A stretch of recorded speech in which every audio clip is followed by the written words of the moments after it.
whatever's under there. I don't know, but it doesn't feel like that I've got a waddle. There's fat. I know it definitely got a double chin. I've always had that. I don't feel like I'm getting a waddle yet. Oh, goodness. Waddle. But I'll see if it's in there. Tie your beard like Dumbledore. That's the thing. People say, like, braid your beard. It's like, my beard's not fucking braidable, bro. It's like not. It's too curly. It's goofy. It's curly. It's fucking thick. It doesn't want to be braided up. You know.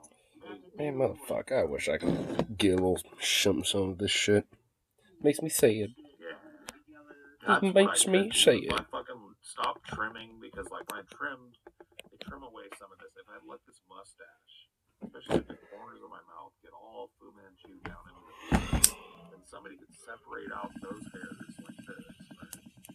They're not super long right now. But put beads in that, and I would have, like, this bead. Kind of cool. You look like a Turkish merchant or something. But whatever, you know. Paul looking like a Turkish merchant. What the fuck? Do a God of War Thor cosplay. Dude, if I could, I would want this shit to grow out long so I can actually kind of have it like go down here. That'd be kind of cool. I guess I would kind of be like Fu Manchu-ish, but I know like Northmen also had it too, where they would just have their mustache just go, just like go all the way down, just let this dangle. You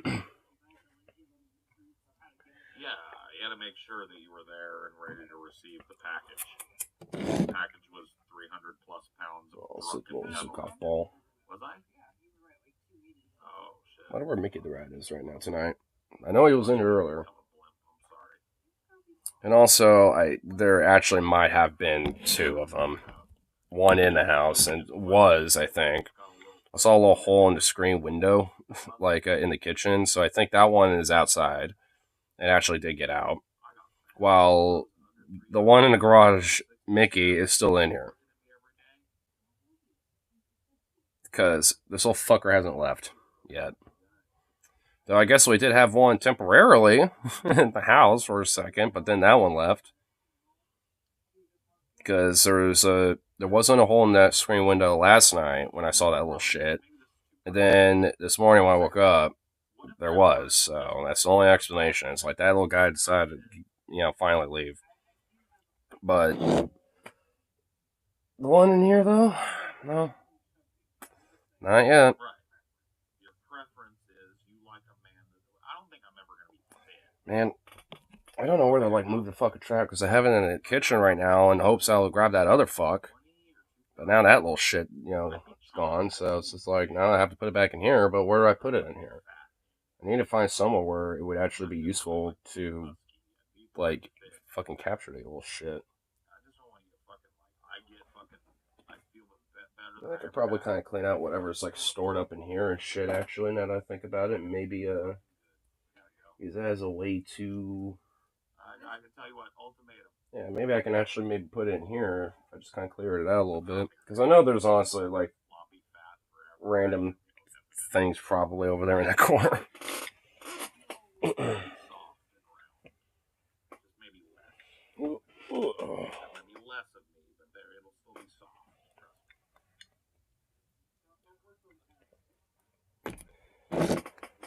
Man, I have been bleh today. Just fucking bleh. Not out of it, but just meh. Meh.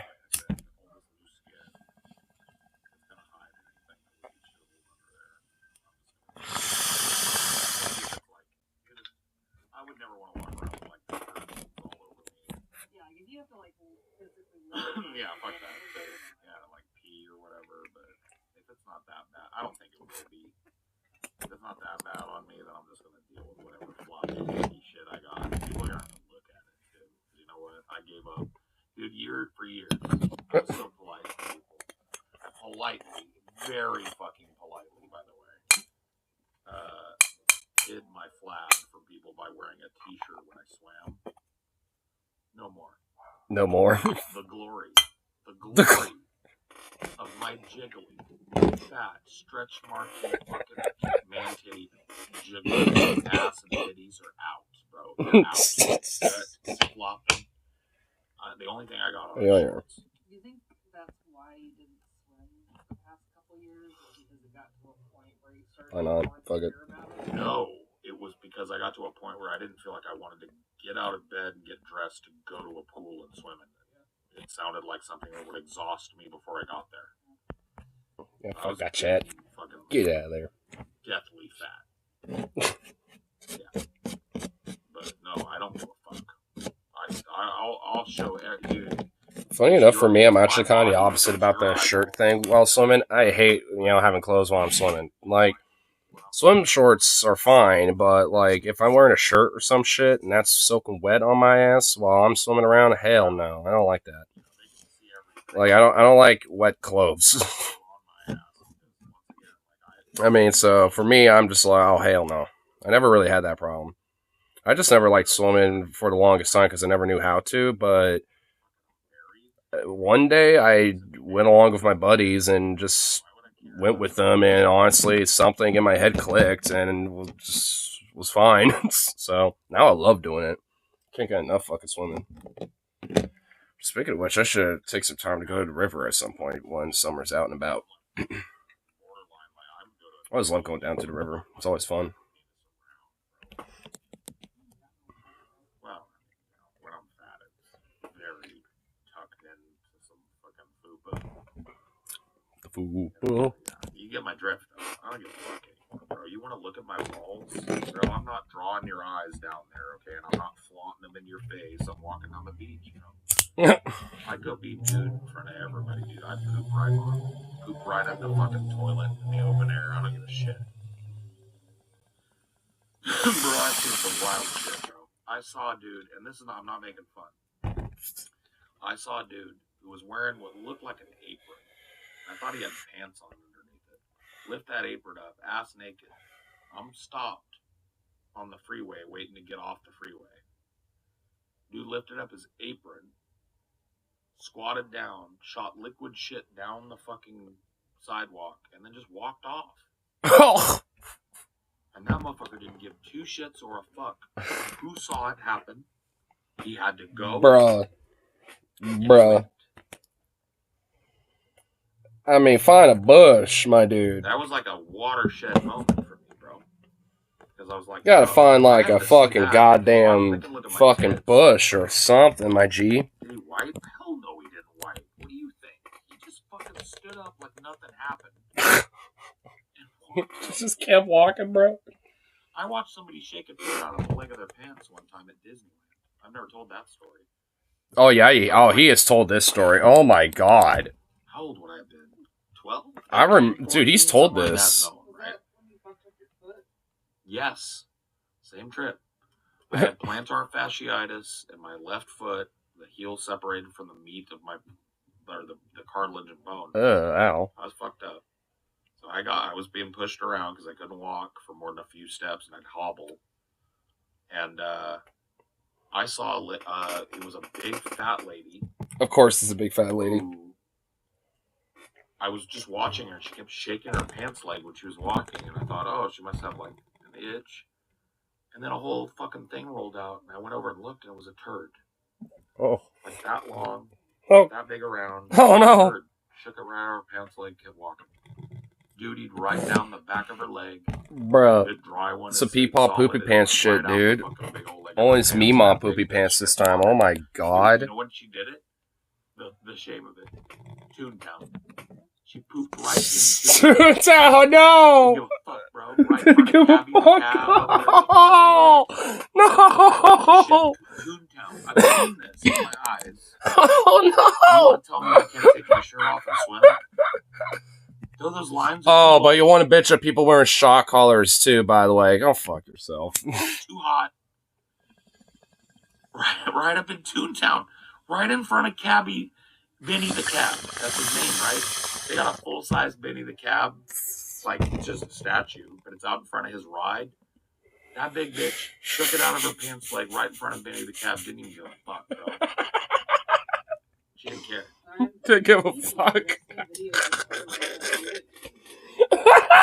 I've seen videos of men do it, but I when I first saw it, I was like, damn, I didn't know that maneuver was fucking widespread. That can't be the same big bitch. Different bitch. Different bitch. Dude, like, I mean, there has to be at least some sense of, like, fucking dignity, you know, that, like, has to be had, you know, like, when it comes to this, man. Like, look, I've had to, like, out in public be like, fuck, I gotta go. You know, when you got to go, you got to go, you know what I'm saying? But I do the courtesy of, like, if all else fails, I just find an alleyway that's just kind of like, you know, and whatever. I could kind of, like, hide myself in a corner or something in that alleyway. Or a bush or something. I mean, because, oh my god, like, I mean, I don't know, man. What I don't understand. That's something I'll never understand about man. Maybe here's the thing, though. I'm naturally a people watcher, and I have been since I was a kid. So what some people would call creepy degree. Like, I do the same thing. Like, I'm not judging, I'm just saying, like... Fuck, I mean, honestly, I've seen some similar things, too, man. Like, oh no. Oh, it's the most interesting thing for me, especially when I'm in a busy place and I've got a comfy spot to sit. I will just look at people, bro. Until if they notice me, I'll just pretend I was scanned and I'll look away and I won't stare at them anymore. I don't want to be a creep or have somebody come confront me. They're not noticing. Dude, what our fucking primate asses are up to? That shit is crazy. It really is. To what people are broadcasting openly in a public place and doing, bro, there's some wild shit you'll see. And some people just tune that out. They got their vision is like this. It's right in front of them and they're going somewhere. Dude, I'm like this. My head's naturally on a swivel when I'm walking. I mean, I used to be very tunnel vision about shit, but at this point I've definitely become like a people watcher type of person. Like, but I don't really like to, you know, have people look at me, weirdly enough, or, like, you know, notice I'm looking at them, maybe. Because, like, I mean, if someone does stare at me, I'm just like, I will literally, like, overtly, like, look directly away at, like, a 90+ degree. Just like, yeah, I wasn't looking at you, obviously. Yeah, no, what's over here? Oh, yeah, I guess what's over there. I'm looking at people, I'm, like, seeing who they are. They have a family. What are they dressed in? You know, all that little busybody shit. Not even in a judgmental way, just in a curious way. Mm-hmm. Good old human curiosity. I told you about that woman who liquid ass blasted a parking lot and then wiped her hand on a parked car. Good lord, people are crazy. Oh my god. I can't remember. I didn't remember that apron guy. Having around fucking Blackstone Avenue in Fresno, dude. Dude, I remember on 82nd or Portland, like, there was a homeless dude that probably, like, you know, just try to pop one out, you know what I'm saying? Like, you know, for the shit, but just straight up, like, didn't give a fuck. It was just kind of like, just pants around the ankle, just shuffling around, just like, just covered in, you know, in the leftovers, you know what I mean? It's like, oh my god. And at that point, it's just like, I mean, that's just like a level of just detachment, you know, beyond just like, gotta go. I was pulling on to the freeway waiting for my line. Like, the fucking things people do, you know, whether because of their detachment or anything else, is just fucking wild. He was on the sidewalk. He just lifted up his apron. He was ass naked under it. Whatever. I don't think it was an apron. It went all the way around him. Like, but it wasn't a skirt. It wasn't a skirt. I think it was maybe 2 aprons. And he had one tied in front, one in the back. But he pulled it up in the back, and he was ass naked under there, balls out. And he squatted down, aimed it, and went, and then just fucking went walking, bro, like nothing happened. Oh my god, that noise though. And then the turd shake was crazy. It was a legit turd. It wasn't like just a napkin or something. I was a kid though, but I know a turd when I see a turd. She shook a turd out. Wiggled it right down the back of her leg into, like, while it was in her pants, right out the pants leg, right into in town. No shame. Right in front of Benny the Cat. Dude. He was smiling, but I know inside he was frowning his head.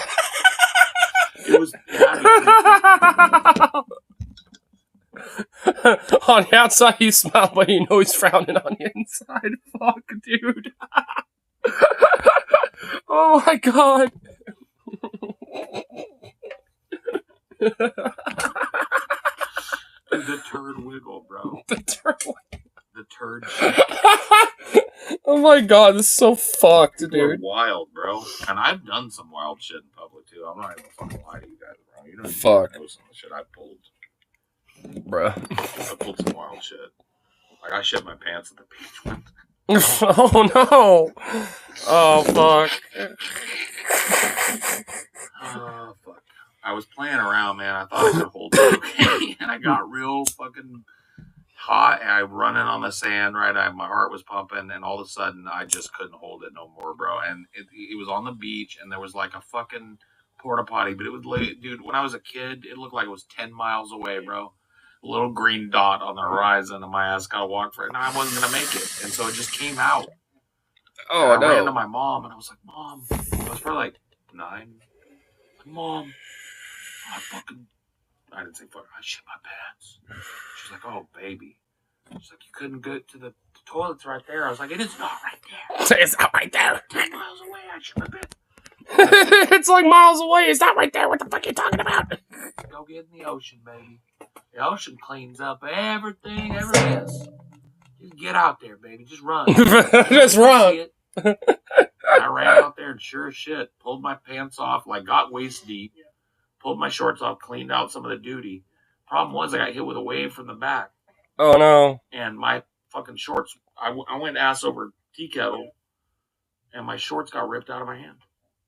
Oh. And they were lost, bro. They were sunk.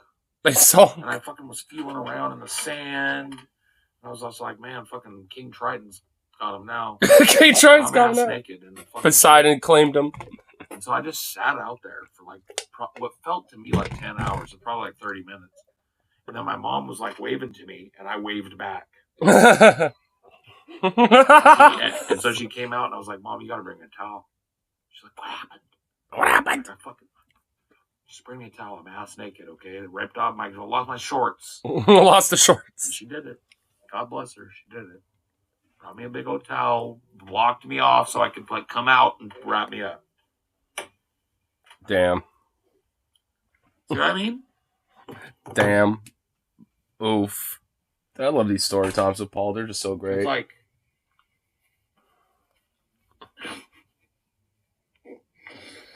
bro, I got pantsed in front of my whole fucking high school. And all the parents, too. And during Greece. Dick and balls out. Man, oh my god. that was fucking crazy. I didn't get it wasn't that bad. Just an accident. Wasn't supposed to happen. We had it rigged so it wasn't supposed to happen. The joke was they pants me and I've got smiley face boxer shorts on and I go, and run off. And we had the boxers pinned to my shirt. And somebody just hooked them. They would hook their finger into your pants and pull it down, right? Finger went into the boxers. Rip! Pins popped. Oh no. And I didn't know it because the whole gag is about me staring straight ahead and then looking down and realizing everybody, including all the guys, can see my... And dude, when I did that, I was like... And everybody died. And I was like, damn, that hit tonight. And I looked down and I was like... I fucking ran off stage. Oh man. Dude, the comedic effect of that. Oh my god. Actually gets pants, balls out now, and everyone's just busting. And of course, he doesn't know up until he looks down for his bit. Oh my god. Oh. See, that's the thing. Like, dude, you have something embarrassing happen, you do something socially awkward, and you think you can't recover, bro. I'm still here. It happens. Dude, they saw my pee-pee. Well, the people in the front row saw my pee-pee. The people a couple rows back probably just saw a vague shadow. But they did see my nuts. I was just naked, bare ass when I ran off the fucking stage because I had to turn around to run off so my butt cheeks were I saw as I left. Nuts, Bruh. sold out, standing room only crowd filled with like parents and people from the school and kids from the school, bro. Grease. The grease that night was applied to my butt. And I was railroaded, okay? But you know what? I got backstage, right? And I was like, fuck. And I just sat down to like hide myself. to wait for somebody to come help. And I was feeling horrible. Did they rip the pants to where you couldn't put them back on? Oh yeah, I probably pulled the pants back up, but they were ripped, so I had to hold them up, and I just sat down. Fuck. And I felt awful, but then you know what? I was right backstage, and that crowd roared for like 2 minutes, and I was like, you know what? Because I had a scene right after that where I came out, and I sang a duet with a girl called Mooning that's not in the movie because it's between Roger and the nerdy girl who have very small parts in the movie. They cut that song, Mooning. And it was like a duet, and I lead the duet, so I have the hard part. When I came, I was like, you know what? They're going to laugh when I come out. There's probably going to be some boos and jeers from the audience, but I'm going to go fucking do it because that laugh was a pop. You know what happened? When I went out, they clapped. When they saw me come back out, they were like, yeah! Dude, that's some cool shit. Whatever, they saw my sometimes, like, an embarrassing moment for one is actually just like a standing ovation for everyone else that sees it.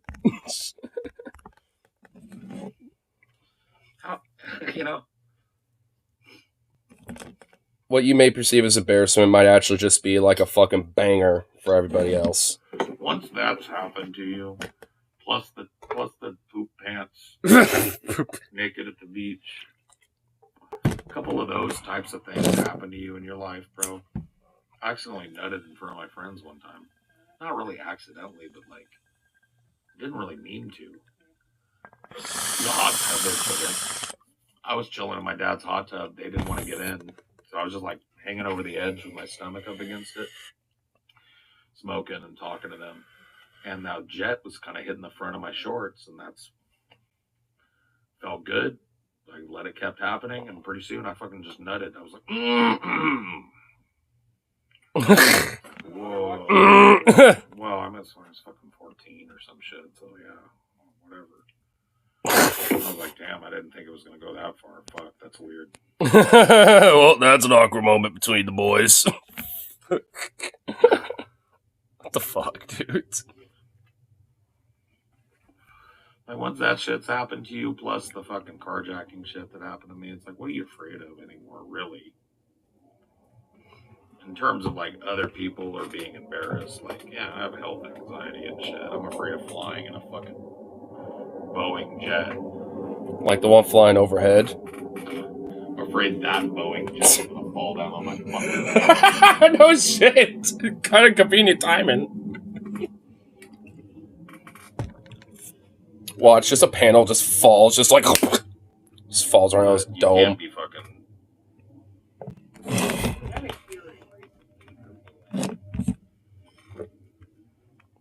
Oh, to like, maybe they're gonna do something, but I just don't trust it. I mean, they do hearings all the time. Like, they did that big Facebook hearing, and I feel like nothing ever really came out of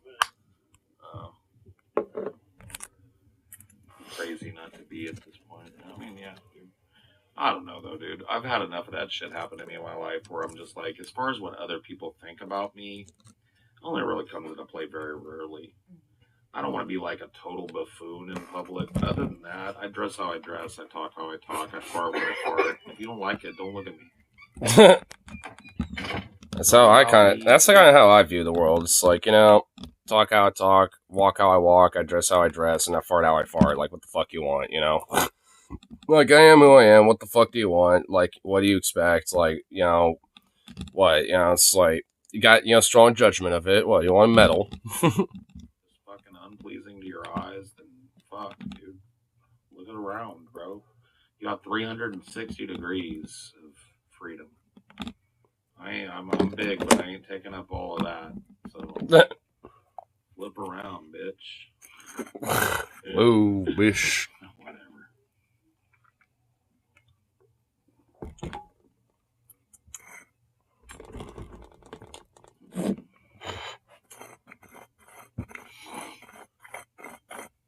I don't know, dude. It feels bad to me, drunk as I am, that people just kind of like they live with a lot of shame these days. I feel like maybe people are ashamed of what they've done. ashamed of something about themselves, some aspect of themselves that only really they notice. Other people probably don't even fucking take note of it other than to go, huh, and move on, right? And they think it's the most fucking horrible thing. I just feel like there's so much shame. Am I wrong? I definitely don't disagree. I mean, if anything, like I definitely kind of struggle with it sometimes because I will like think about like something that to me is personally kind of cringe, and I think back at like, oh, oof, that's cringe. Of like something I might have done or whatever. But realistically, it's like either no one really knows about it outside of like small like little group of people or whatever, or it's just literally only something I notice, and if anyone else does, it's literally just like a, most likely if anything. Or just like a slight, opinion of like, oh, that's cool, or well, he's dumb. About my body, about my opinions, about just a lot of things. About the way I looked, in general, not just my body, but like my face, my hair, my dress, the way I dressed. Like I just never felt at home. I felt like I was just like a lizard or something that needed to like shed so it could look like it was supposed to look. But kind of the whole fake until you make it. Some less, I know, but I don't know, man. I just feel like that's another thing I'm so grateful for to be done with, like that uncertainty of youth. When you're a fucking teen, it's just like, God, man, you feel like every eye is on you and every eye is judging. And to a certain extent, it is. I mean, that's the way kids are. But, like, man, once you come out of that environment, it's almost like you got a little bit of PTSD. You think adults are that way. And really, they're not. Some are. But it took me all these, like, until I was about 30, 35 to say, fuck them. Like, what? And even past then, Even past then. See that Louisiana just passed a law requiring the 10 Commandments be posted in classrooms? Yeah, I think I did see that. What the fuck? What do you expect? It's fucking Louisiana, and this is just kind of like a part of trying to push that sense of shame on kids and people in general, and like condition them in the sense of like you have to conform in a certain way because of how you are as a person and individual is inherently wrong. The South has been like welcoming this Christo-fascism kind of like new identity, Christianity, this kind of Christian nationalist, white nationalist blend down there. They've been eating it for breakfast for like at least 30, 40 years down there. Maybe even way longer than that. Way fucking longer than that. Yeah, dude, they're lost down there, bro. People are literally convinced that, like, the reason that the world is fucked up is because they stopped letting you force kids to pray in school. And it's like, man. And we let the transes and the queers exist. Oh, man, if only the world were that fucking simple, right? If only it was so simple as like, you know what? When we stripped God out of the classroom, it really thinks a bunch of shit. Let's try it, and it worked. Oh, my fucking God, man. But that ain't the fucking truth, right? That's not how it works. At least not from where my experience sits.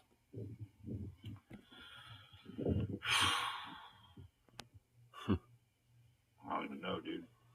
See, this is one of the reasons why I avoid drinking. You guys are seeing the depressive aspect of drinking coming into the fore here. Proceeds to drink. And as a person that struggles with depression, it's not something you want to do all the time. Let's take something that depresses your mood. Another reason why it's this is a summer day. Had a few Modelo's, Kind of reminds me of my 20s in a wistful way. So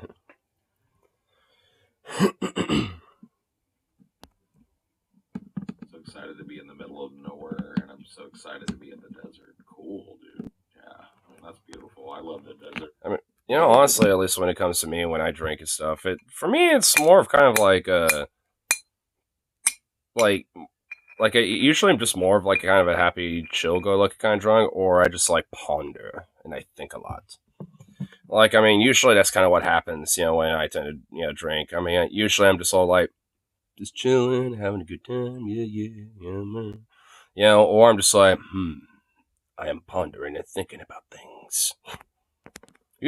I mean, I used to kind of be like in a way more of a depressive type of drunk. I mean, I suppose it might leak out occasionally, but I mean, at least from my own experience, like that was a little bit more so in my younger 20s, more so than right now. I feel like I've kind of, at least, of like you have, just broadly a way different outlook on things in general, to where, how, like I kind of like look at the world, in a sense, with something else in me or whatever, tends to at least, show off a byproduct of something that's more positive, so, more or less than a depressive thing. At least for me and how I handle it. I will be in the middle of nowhere by the end of summer, or hopefully thereabouts. Man, I got like a knot in my back or something. Hopefully, we'll see what fucking happens. It's like a little tingly feeling I'm not really liking. If I have my way, I'll be in the middle of nowhere, but not in the desert. I will be at the beach and in the woods simultaneously. I will be at a mountainous beach. Well, that sounds fucking I got dope. Through a bad bout of depression recently. I'm not even. I actually need to go back in the fucking mountains again myself to go target shooting, because I actually had a little hair in my ass to kind of look at my AK with its trigger system, because I was thinking like I don't really need to take this to an armor or anything. I could probably just fucking deal with it myself, because it's mostly just like a spring attachment thing. So I was like, all right, I looked at it and I was like, I could probably deal with this. And kind of took it around a fit, and I did actually get it back together. And got it working fine now. It's working again. So I'm just like, all right, well, you know what? Gonna order some ammo and stock up on that a little bit in between everything, because fuck yeah. I've been waiting. I've been itching to go target shooting for a while now, and the only thing holding me back right now was that. So now that I kind of fixed that, and I'm just like, well, fuck it. But I mean, at least next time I take it out, I'm gonna want to probably be the main one to shoot for the first few times, just to make sure it's fine. Because if some fucks up on it, I'm definitely gonna want to at least be like, all right, hold up, I'm dealing with it. Growing up in Alabama, my science teacher just passed everyone when she was supposed to teach evolution, so I didn't learn about it really until after I was an adult. Whoa. Oof. That's fucking crazy.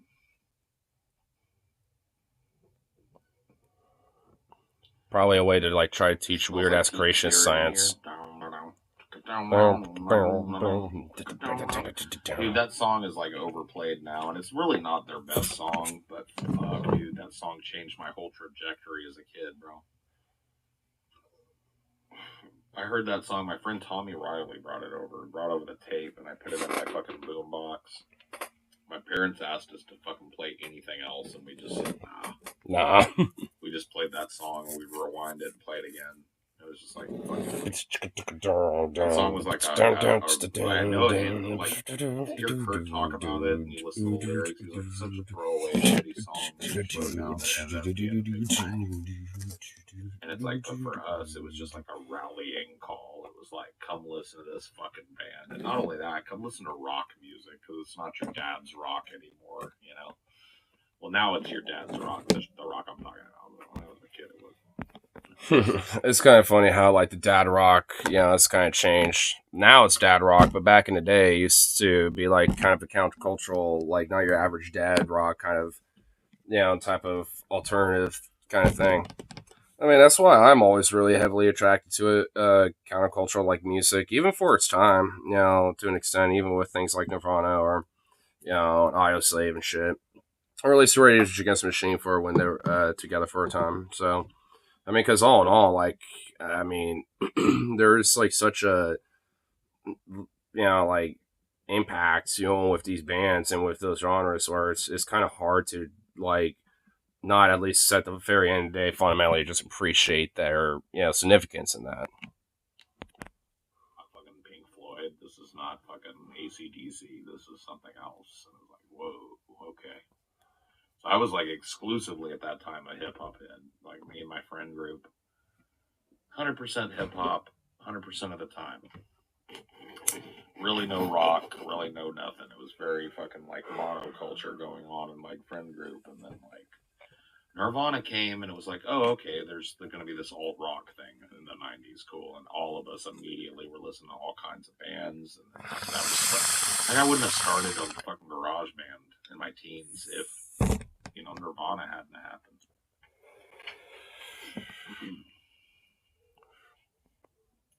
I feel like all these music kids always had like some garage band kind of thing going on, because me and my friends we're all kind of like part of a project that we all used to do together, Hydrolydian.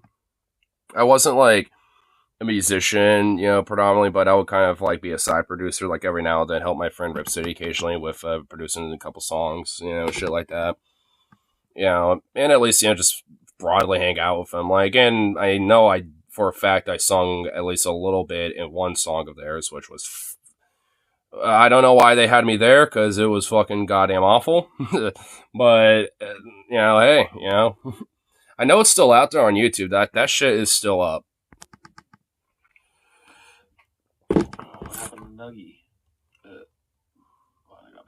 I got horribly depressed about 10 years ago. Some days I got so bad I was losing. Oh yeah.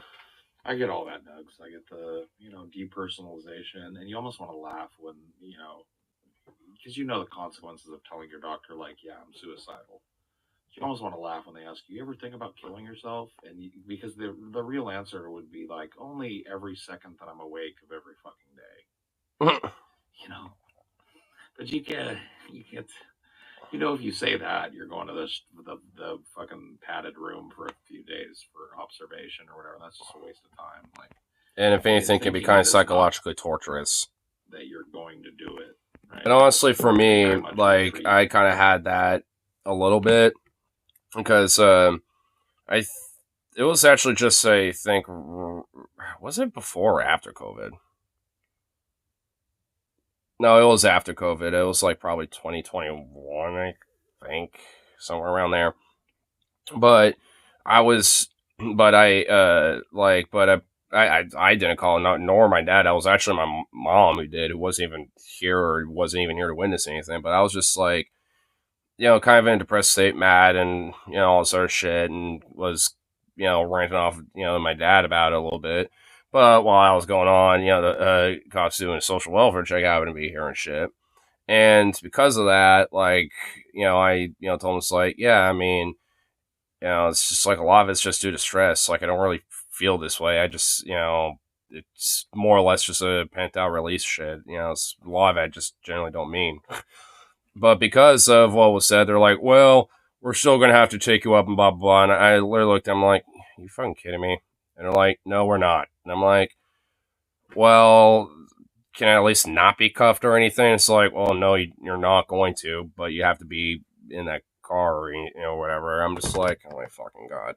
I just kind of roll my eyes. I'm like, well, can I just like leave if I have to go up there or whatever? And they're like, well, you have to at least check in. I'm like, well, fucking hell. So I did. Yeah, I just was honest with them about it too, and was like stuck there for like 5 hours with not even my like phone either. Like they wouldn't even let me have that. They were just like, no. And eventually I just told them, it's like, look, I'm kind of actually getting way more fucking like, panicky than I even was earlier, because like I'm in here now and I'm not even getting fucking answers. I'm just sitting here and just stupering into my shit. Like, can I go? Like, I'm just actually like, making it worse. And, eventually they did at least get my phone back, and then I had to wait for one of the doctors to come by, approve me leaving and all sorts of shit. It was ridiculous. And honestly, like, from now on out, I was like, you know what? Even if I do feel like, shit, or, even like suicide to some extent, it's like, I gotta, like, take it out on something different and honestly way more fucking productive, because this was fucking hell. This is torturous, and I don't want to go for this again. Even if I do generally feel this way, like I gotta, use this energy into something different that actually would help. And yeah, that's where Zukov eventually came down the line, and everything else in between. And yeah, so definitely, in a weird silver lining, I guess, thankful for it. But it was still very shitty. And I definitely want to wish that on anybody unless they truly thought that would help them, and it's something they volunteered to do. I didn't. So you learn to just say no. But yeah, no, I get it. Very deep hole, very depersonalizing experience. I come in and out of it. Like I said, I can just feel the tinge of it, right? I'm very well medicated, and I think I'm doing healthy things on top of that. Like I have my depression managed very well, both with medication and just mantra. Like, but yeah, just having a few beers today for the first time in a while is like, you know, I can feel that depressive drag a little bit. It's not horrible. It's not unmanageable. I'm not going to descend into fucking sadness and misery over it, but it's definitely noticeable. I think it's probably a healthy thing. You're monitoring your fucking mental state. It was like somewhere through that last rant before we started talking about this, I was like, fuck, this is a depressive spin. Like this goes nowhere good, you know. Let's pull up out of this. Let's pull up out of the nosedive for a minute. Pull out of a dive bomb. Yeah, never tell them. I appreciate you being real about it, though. Oh, of course. Yeah, I'm not trying to give like advice. I'm just telling you my experience with it. You should tell people if you're feeling fucking ill. If you're feeling like hurting yourself, you really ought to reach out. Dude. It's like a cry for help in your brain. Your brain telling you like shit's bad. You need to tell somebody. So I'm not saying like ignore. I mean, it I'm definitely saying, is. like, as a fucking depressive, it's like part and parcel of every day. When you're low, especially, even when you're not, but like when you're low, yeah. Okay, this fucking rat, Mickey's driving me nuts. I'm gonna find out where the fuck he is and smack around a little. Self-annihilating every fucking day or whatever, like. And like looking around the world, I'm not trying to make excuses, but looking around the world, can you blame us depressives, right? Like, fuck, things look dim here sometimes. But they look very bright sometimes too. Oh, some monster beard. Thanks. It's not really that monstrous to me, but I mean, I guess a lot of people don't keep the beards anymore. But haven't they come back though? Aren't people like growing out the big wizardly fucking beards and shit now? I can't grow a wizardly beard. My beard's more Viking than wizard. I got more Viking in me than fucking wizard, unfortunately. Drinking some natty right now because I'm a cheap brokey. No, that's cool. I'm drinking fucking Modelo. What do you think I'm out here like sipping on fucking high? I'm drinking all the cheap shit. I'm drinking on a $20 12 pack, okay? A fucking Modelo Summer Mexican Ale, right? Hey, Modelo's are good. I want to fuck on that. Speaking of which, there's one more of them in the fridge. And I'm Shoot. gonna wait about 2 or 3 minutes and see if it's still calling my name. Because right now it's calling my name, but that just might be the deep dark call of alcohol. Let it call your name, Paul.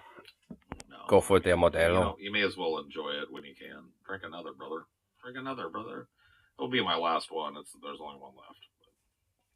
I think I'm all right though. I think I'm gonna call it there.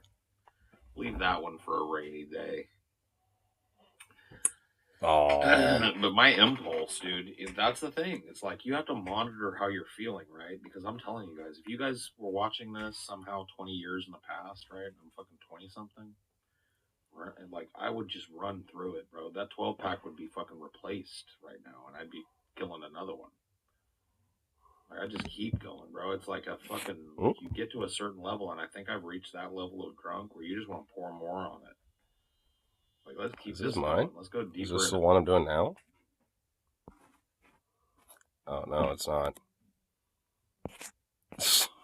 Oh, why did that just like notify me now out of all things? And it just sucks. I didn't know.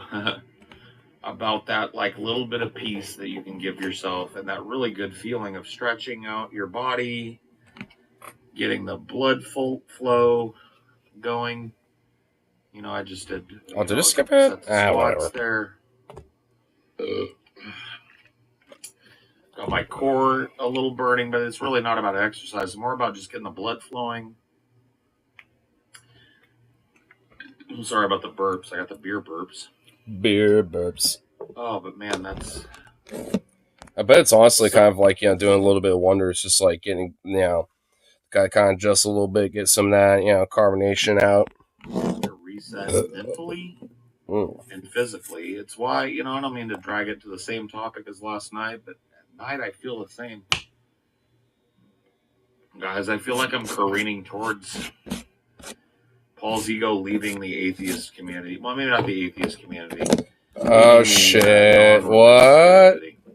Is he really honestly thinking that? I feel Zen Buddhism every day. I feel its teachings in me when I stretch, meditate, and I keep hesitating to call myself a Buddhist because I don't like the implication, but I feel like that might be something I'm comfortable with soon. Oh, that's way better. I do a lot of Zen Buddhist practice. I understand it, but not fully, but I understand the basics. I use it multiple times a day. It is centering and nurturing to me. And so, we're right. That's what I mean. That's why I'm not leaving the atheist community. I'm talking about Buddhism here, not... Buddhism is not about worshiping an all-powerful god or gods. It's about an inner journey. It's about peace. The inner self. Peace, outer peace. And I believe in all of that. And I've looked at different types of Buddhism, and I've dabbled with them, including the more like organized forms of it, where you go to like a temple. I've been a few times in my life, and I'm not attracted to that temple environment. It's very peaceful, but I don't know that I'm ready to do that yet. But that's the thing about Buddhism, is the temple is your body, and your mind really is your temple. And as such, you don't have to do... I do it alone, right? Or at the very least with you guys like not looking at me most of the time. Because I also use that moment to communicate with the night sky. And like, not communicate, but commune with the night sky. I look up at it straight up as I'm stretching with my arms outstretched, and I can feel it. I can feel it staring back. Or at the very least, that's what it feels like.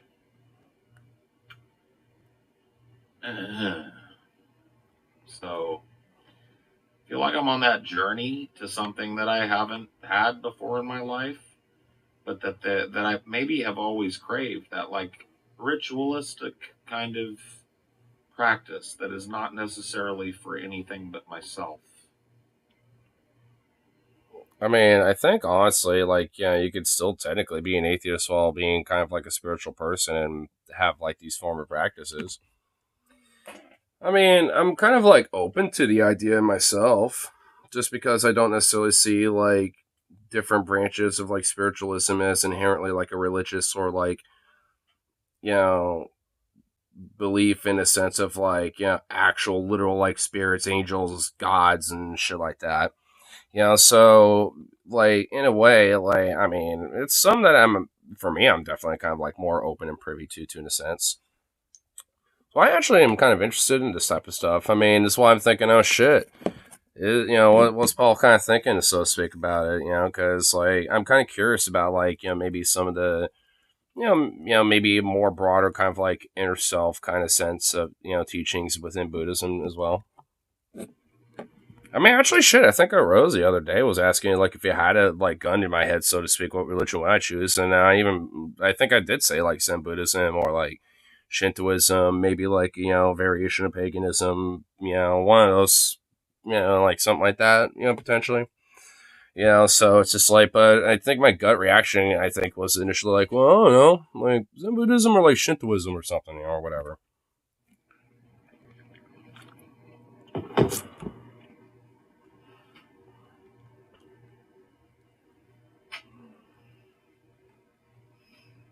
think I can understand that. Well, I meditate, and I have meditated since my late 20s. I taught myself to do self hypnosis, and that led to me looking into um, um, what do they call that? TM, Transcendental Meditation. And that led me to look into mindfulness meditation, and I taught myself the process and practiced it, and I have practiced it now for a good 20 years in my personal life. And it has not always, like, it's not a savior for me. It's like it hasn't always, like, saved me for myself, but it is a comfort to me that I've held on to. And so, but I think I want to go the whole Monty. Like, I feel like I would be centered by having a statue of Buddha to sit in front of, right? And meditate towards, to have like the little fucking incense altar. Right? Not that I worship that or elevate that in any way. I just think as a center for my meditation, that old kind of, I don't know, that old kind of tradition really calls to me, I guess.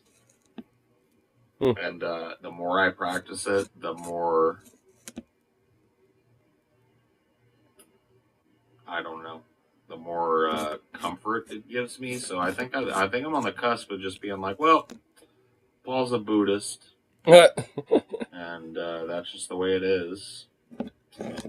You know, it might be something I get made fun of for, but I'm not really worried about that. It's more. I mean, I might be a little tongue-in-cheek about it. Be like, oh, well, he's religious, spiritual shaman Paul over here.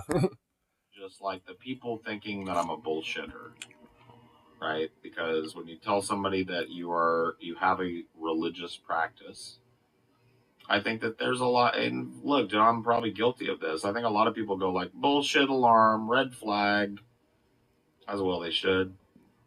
I do. But I'm not going to be looking to recruit people. But as I was talking about last night, it will come. I mean, honestly, if anything, I think those that tend to be bullshit artists are the ones that tend to be grifters about that. Like the atheists that found God and now talks with like different church leaders around the country and blah blah blah. Like they're bullshit artists. But if you got like so like Marshall Manson, his name's Andrew, where he found Christ, so to speak, recently. I mean, for him, it's like he ain't no bullshit artist. Like, he's genuine and, to the heart, like when he means that. Which, if anything, at least in that instance, in those cases, I just honestly hope, best wishes on his journey on that, at that point. Same with Paul. Or anybody, really, on that one.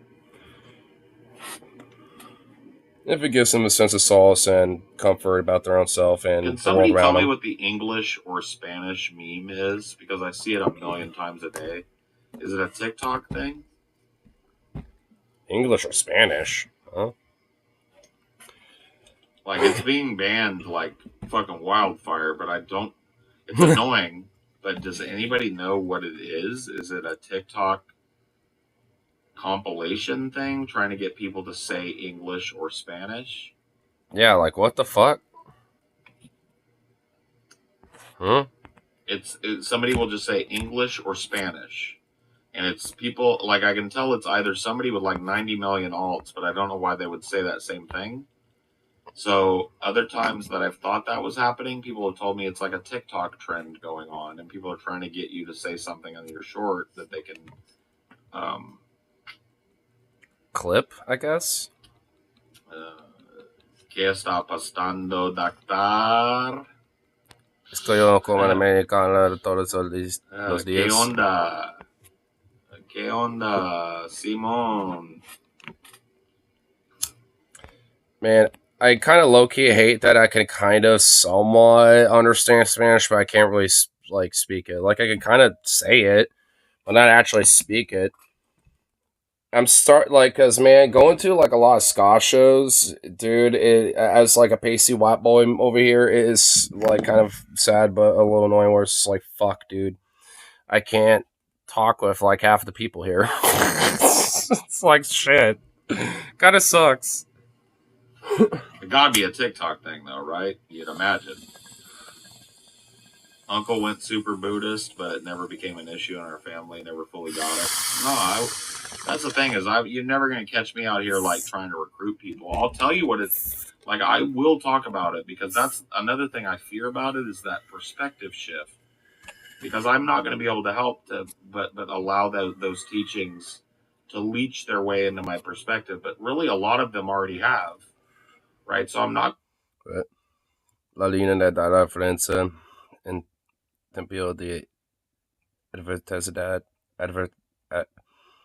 adversidad, camaradas.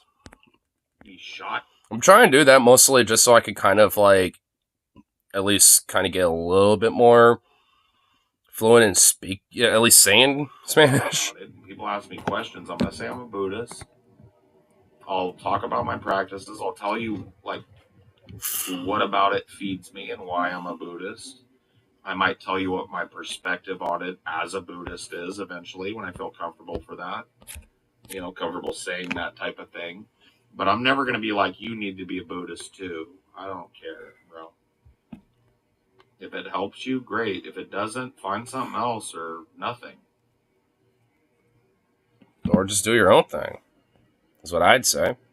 You know, make your own journey out of it. Like, you know, grab whatever you want that you like out of other, you know, belief systems and just kind of form your own thing out of it. I honestly, in a weird way, I feel like that might be something that I would do. Maybe not be like a deist, but maybe kind of like a spiritual atheist, you know, more or less, I guess. You know, because, I mean, there are a lot of things I do, like, kind of take and dibble dab from, like, other belief systems and religions where I'm like, I like that. Yoink.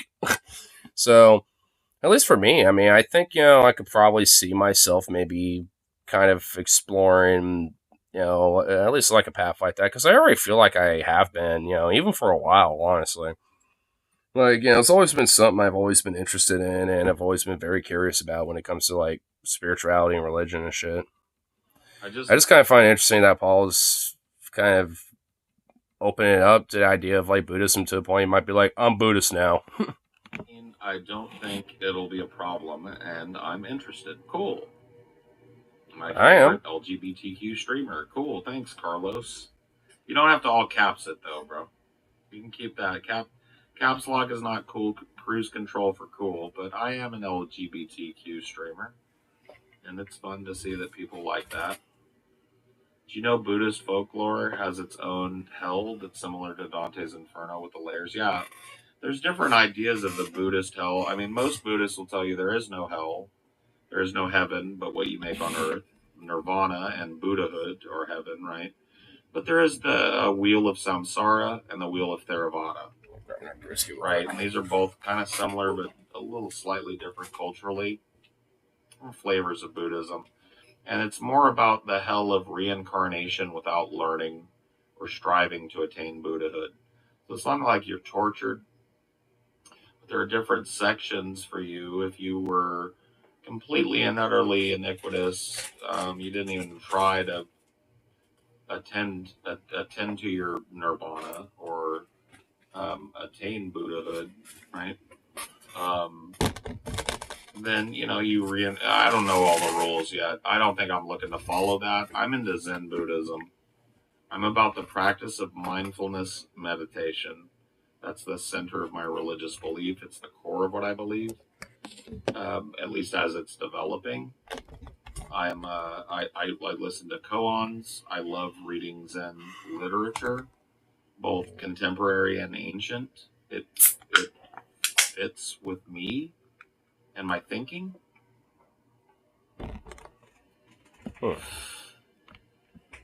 I don't want to make it my whole personality, but I'm not going to be able to help the change that it'll wreak in my life. I'm going to look a little bit about it up. And I'm a little afraid of unleashing that. It's very comfortable knowing I'm an atheist. Oh, fucking hell. Knowing I'm an atheist. I can't, like, get out and have it in background or anything. Son of a bitch. I guess I can't, because I want to look it up. Questions about it. But I consider it to be like a pretty big fucking step if I'm going to say, yeah, dude, I'm an atheist, but I'm not I do practice a religion. You know, that's a step, man. I got to be fucking smart about it. Yeah, I suppose there isn't an inherent contradiction to it. Toll or whatever is. I was never sure about. I've never read a full one of his works, but I've read a lot of his little essays or blurbs from his works.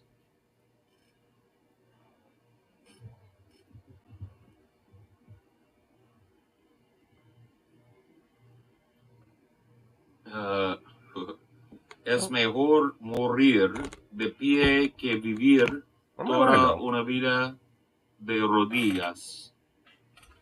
Bro, I get a little bit of that, but not all of it. I'm trying, bro. I definitely don't get any of it. As much as I want to.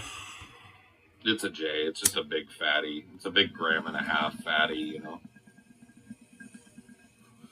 I'm not a big blunt guy. I never learned to roll them up good, so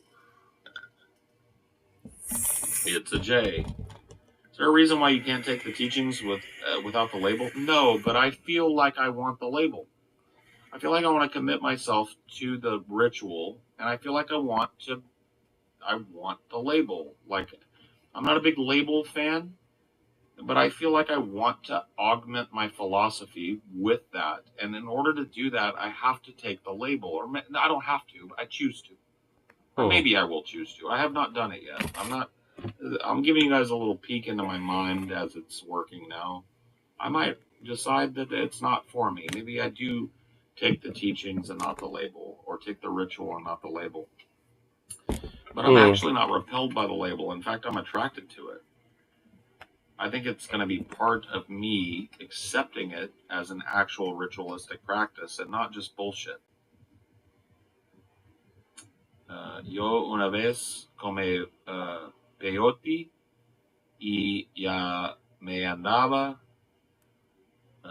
quedando en el avión. You're going to take peyote and dance or some shit in a plane, bro? In a what? Homeboy. Senor.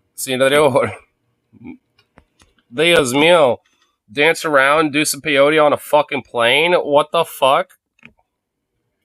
¿Te portaste bien, señor? ¿Te portaste bien, señor? ¿Te portaste bien?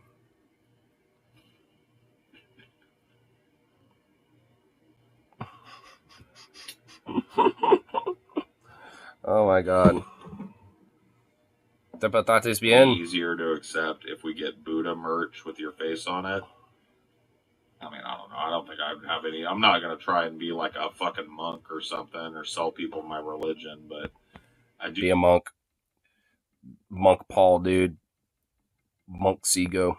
Well, you see, I don't want like a Theravada statue. I'm not really attracted to them. I love Buddha though. The little dude that's got a very recognizable pose. A lot of people think he's Buddha. He's fat. He's got the big belly. He's holding two meditation balls above his head in this pose. And he's looking very happy. Strange pose. His hands facing himself. And he smiles. He's very smiley. I love him. Dude, he's awesome. I've always felt like a draw to Buddha. My fat empathy goes off. But that's that's like a Buddhist philosopher named Buddha. That's not that's not Buddha. That's just someone that came very close to achieving Buddhahood. And one that Buddhists look up to. Anyone and everyone can be a Buddha. I know that.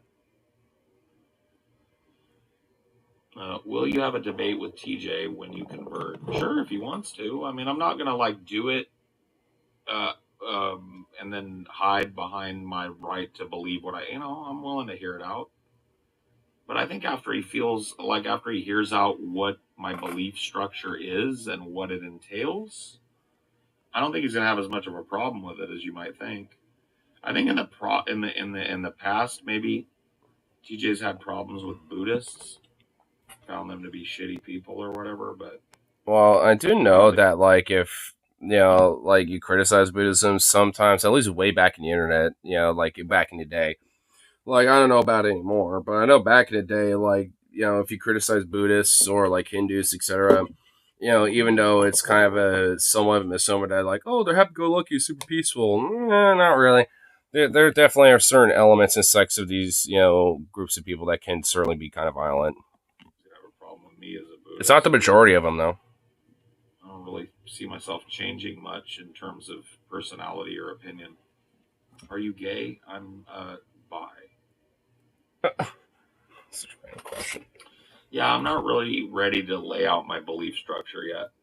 I'm building it, and when I adopt the fucking philosophy or whatever, if I do, or the religion, then I'll be, you'll know that I'm ready to answer that question. But right now, I'm not sure. I'm not sure what I believe. Eventually, I've kind of like pinballed the idea of like of Christian atheism, if that even makes sense. Like believing in like the philosophy of Christ and his teachings, but still being an atheist because you look at him as a philosopher, not like the son of God or anything, or something like that. Like, cause I've kind of been thinking that a little. I'm like, I wonder if that would like obviously kind of twist the heads of Christians and atheists alike. Be like, huh, what? Is it oxymoronic? And I'm like, I guess in a way, but I think that's supposed to be kind of the hook of that idea, or I guess of that label, I suppose. It's supposed to be kind of a hook in a way.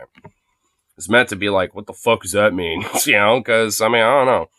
Especially with like the different, things that at least, as Jesus as a philosopher, has said, it's just like, especially with it comes to Christendom, there is nothing but literal utter fuck rank hypocrisy, greed, pride, and the things that Jesus himself, pretty much, utterly detests. So it's just like, if these Christians supposedly believe, in, his word, then, evidently they don't, and they've either have twisted it, which that's obviously usually the case, or have been utterly led astray by, the false prophets that, hey, shocker, Jesus talked about. And that's okay, right?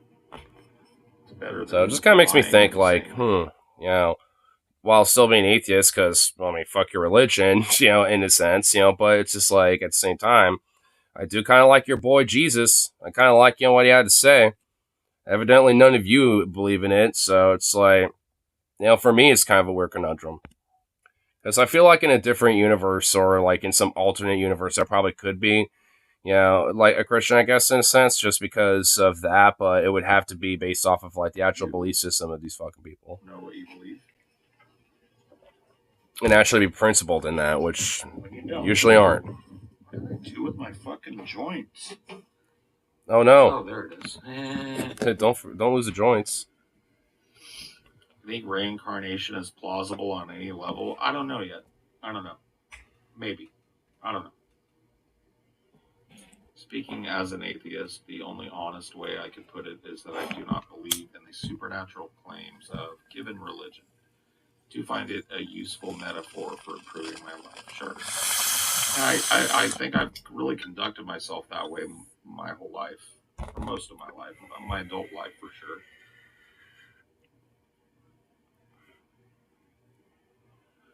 Now that you're considering Buddhism and the news spreads, do you think that the Bible thumpers of YouTube are going to come knocking? Maybe they will. Haven't they already? I happen to know a lot about Christianity. I got a lot of family in it. I've read the Bible cover to cover, and I spent a lot of years arguing with Christian apologists. Salve from Brazil. Hello, Brazil. Salve from California. Dude, I remember like the other night when I was on karaoke and it was doing like a Fishbone song or whatever the fuck. Like some dude from Brazil, it was that weird cryptic dude. I still think about that honestly, because I'm just like, what the fuck was up with that? Was he like a dude that just doesn't like punk? Especially from a dude from Brazil, it's like, huh? It's like, how's that even make sense? Like, aren't Brazilians like known for being like hardcore metalheads and punk heads and shit? Like some of the biggest like metalhead fans for all sorts of different bands straight up come from South America. Like I know one of the for example, like one of the biggest like fan bases for Nightwish is in like Brazil specifically. Out of like all the South American countries, and they got a huge fan base places like in Chile and places like that too. So it's like, I mean, I've always thought they were like hardcore metalheads and punkheads, frankly. Like, so I was like, what the fuck, like expelling me, saying that I'm like Jupiter or something, and or whatever. I don't even know what it was. I haven't read it since the other night, but like certainly certainly an oddball. I believe there's a creator of all things. Cool. I don't believe that. Rubbing the Buddha bellies gives good luck. I have not found anything in my Zen Buddhist teachings about rubbing Buddha's belly. Theravada, which is the actual Buddha, Theravada Buddha, is different Buddha. Not fat. Very kind of androgynous. You'd recognize it if you saw it. That's a Buddha. Buddhai is the fat guy. A very similar name. Random story, but when I was in high school, there was this guy that I was weirdly enough actually kind of friends with, but he had like this like one of those like translucent like little mini blue Buddha statues, like one that can glow in the dark.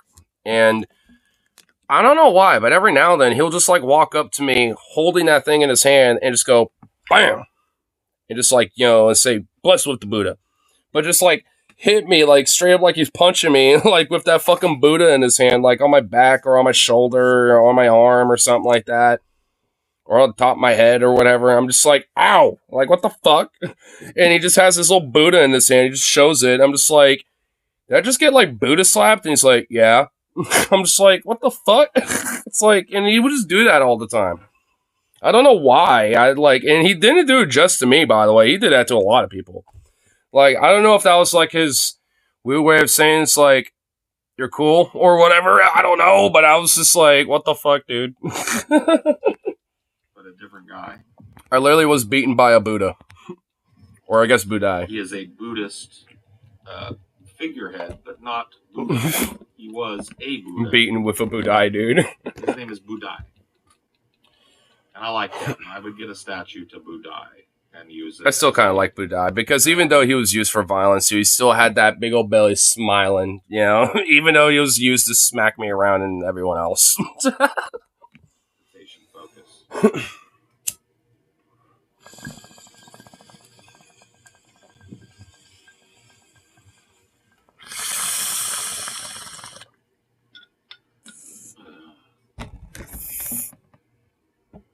I have a question. I have an answer, maybe, if I know.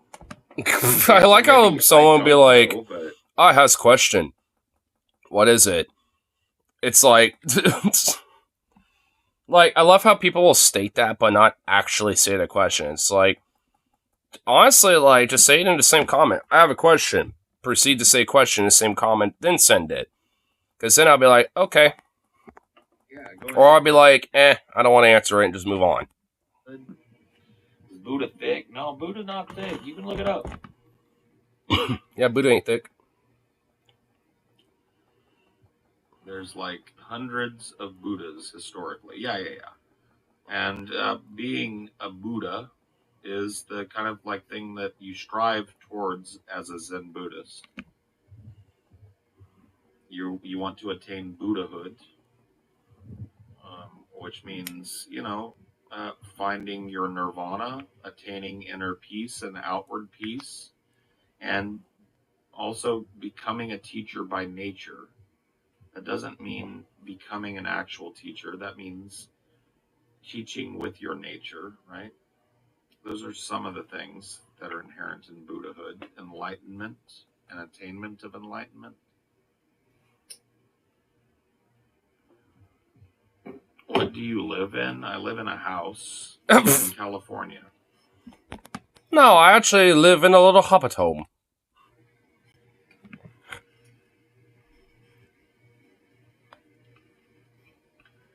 It's finally not engagement bait. Finally! Is that what you guys are finding when you're scrolling? I bet. I'm just chilling, man. And I do it a lot, too. So if you like the vibe, please stay. Don't scroll. Stay. Well, oh my god. See, I already know, like, as soon as I do a skibbity scroll, it's just gonna be just answer the question I had. My thing cut out. Honestly, like, I'm not even gonna lie, like, I will fucking, like, see motherfuckers, like, on these YouTube shorts doing ASMR shit. There was a stripper granny at one point. That arc was ridiculous.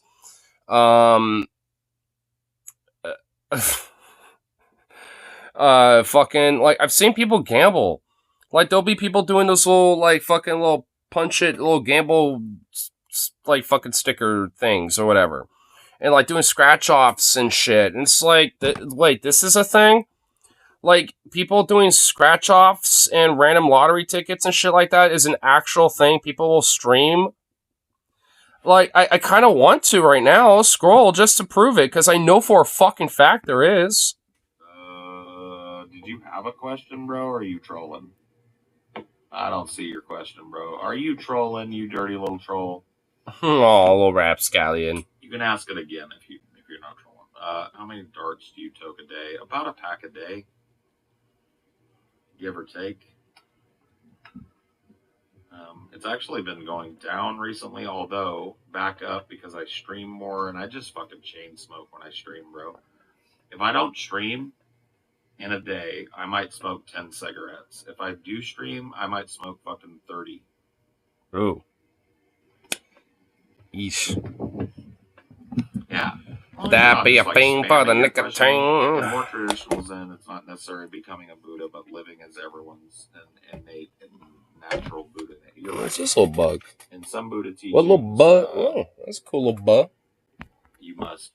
I just saw kind of an interesting little bud. Its little antennas almost kind of look like little, like little branches. Dude, that was a kind of cool little bud. Dude, that bud was kind of cool. Little tiny bud, but a cool bud.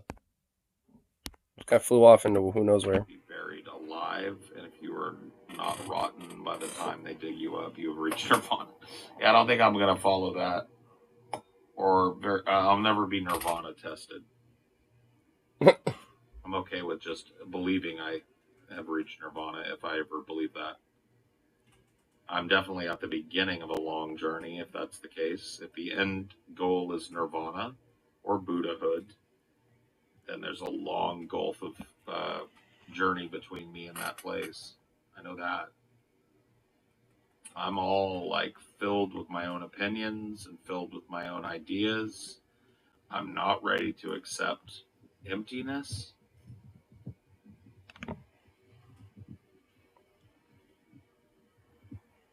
Gotta spill it all out first before you go into the empty void. This is why I'm not running around telling everybody I'm a fucking Buddhist. Water can be broken down into its elements. What kind of chemical reaction is this? You're talking about Buddhism? Huh? I would assume that it's a chemical reaction of some type going on in my brain, right? Duh. Love the vibes. Thanks, man. Stick around. Some people in that chat seem to kind of like, being a little bunk, good, though. By the way, I hope you're good, too. Are you going to become Kurt Cobain if you reach Nirvana? Hopefully not. I don't think he was very close to Nirvana, despite the irony of being the front man for a band named that. Inner peace sounds nice, but my heart of hearts, I can never accept a surrender of any kind. Much as I hate anxiety, frustration. Well, what surrender would you be talking about? I'm not surrendering to a higher power being a Buddhist if I choose that route. I mean, if anything, that wouldn't necessarily be... dedicating. I don't really think, like, Buddhism is, like, inherent to surrendering to anything. Outside to embracing, like, a sense of inner peace and enlightenment of, like, I mean, it never has struck me as this idea of, like, oh, well, you have to surrender yourself in a sense. A lot of other religions like Christianity and other Abrahamic beliefs especially, tend to lean that way, but not really Buddhism. Understanding myself better and attaining inner and outward peace. That's a personal journey. That's not a God belief. The statue is not to worship, it's a focus. It's to ponder the life of Buddha or Theravada or whoever else you have a statue of, right? And to try and attain that Buddhahood. Kind of like that word. Buddhahood. Non-being, right? Ego death. Shit. Emptying your cup and filling it with wisdom and knowledge. Getting rid of your opinions and your preconceptions about yourself and others, allowing that to pass over and through you.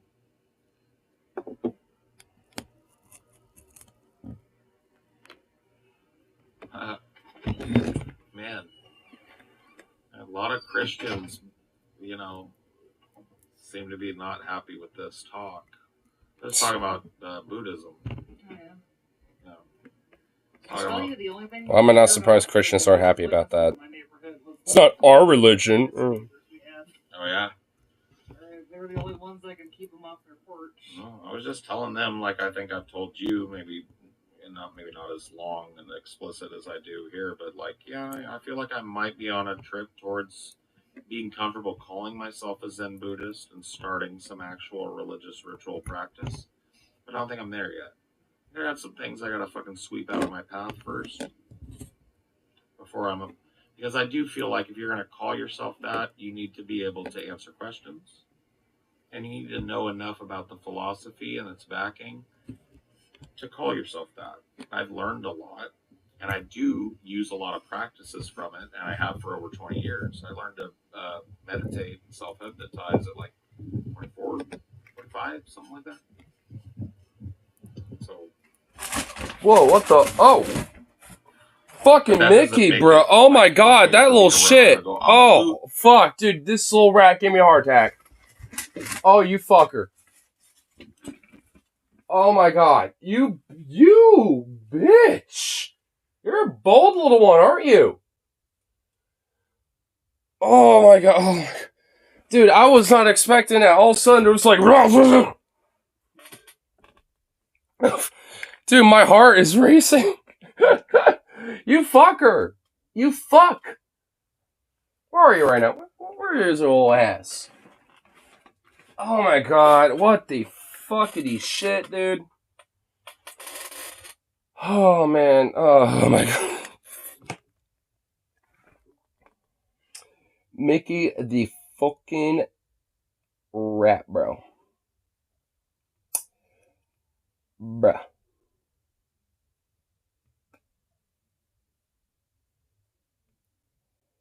What the fuck, dude?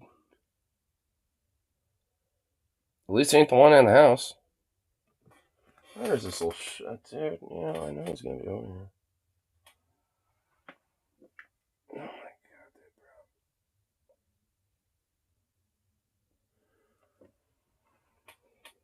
bro. Man, motherfuck, dude. Now I'm just like, yo. I wanna, see if I can try to capture this little shit, dude.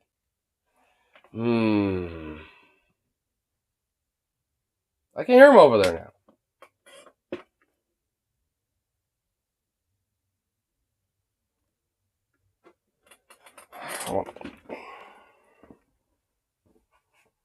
Oh, hi, there you are. Oh, well, hi, buddy.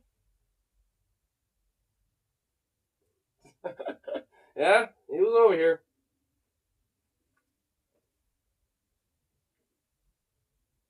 Hey, bud. I can see you over there. Oh, well, no. We're gonna do this again.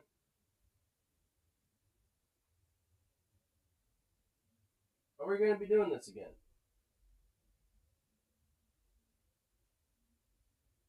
Nah, we're not doing this again. I'm not in the mood to be dealing with your ass. Fucking little shit, dude. What a little shit stain, man. Yeah, he was over there. Old Mickey the Rat, dude. He's a chunk, dude.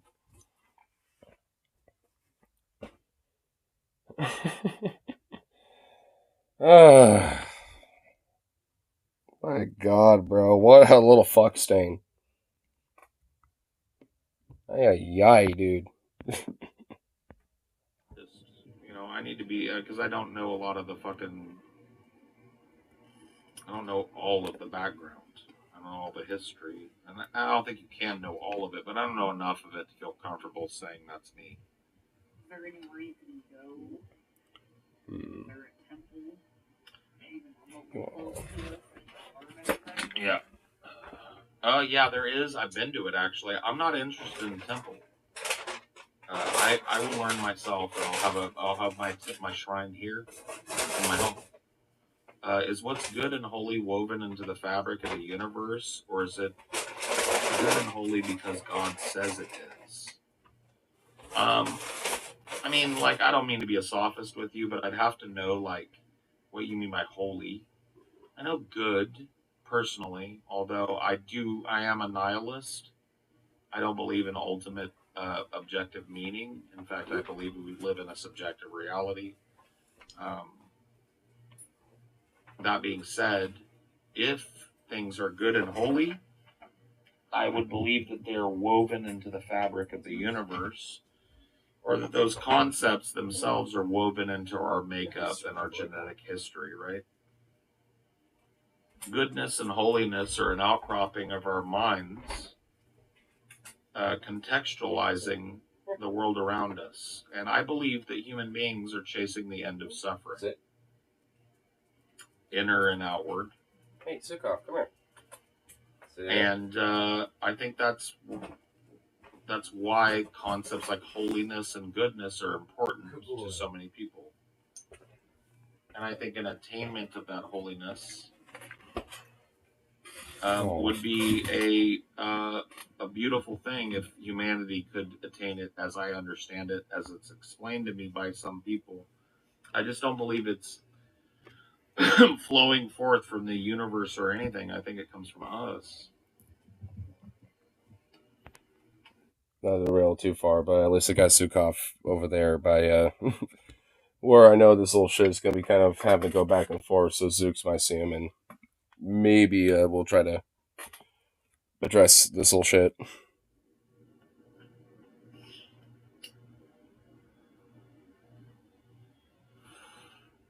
You like country music? I do. I like all kinds of music, though. Hey, Paul, is the title of the stream a reference to the song 10 Men by America? Yes. Do you listen to peaceful music when meditating? No, I don't listen to anything. I find it distracting. And, like, I don't meditate for long stretches of time, and I've really learned to do it outside of the presence of others. I don't like other people to be around. I feel looked at and seen, and that drags me out of my ability to focus. I really do need to just go to a quiet place, and I do it at least once a day. If you're still interested in talking, the people we talked to earlier, they'll be waiting in a private VC on their server. I just hope something. Okay. Well, I'm going to end this here pretty soon anyway, so I'll pop over there. Like I said, I don't expect much given like the DMs and whatnot, but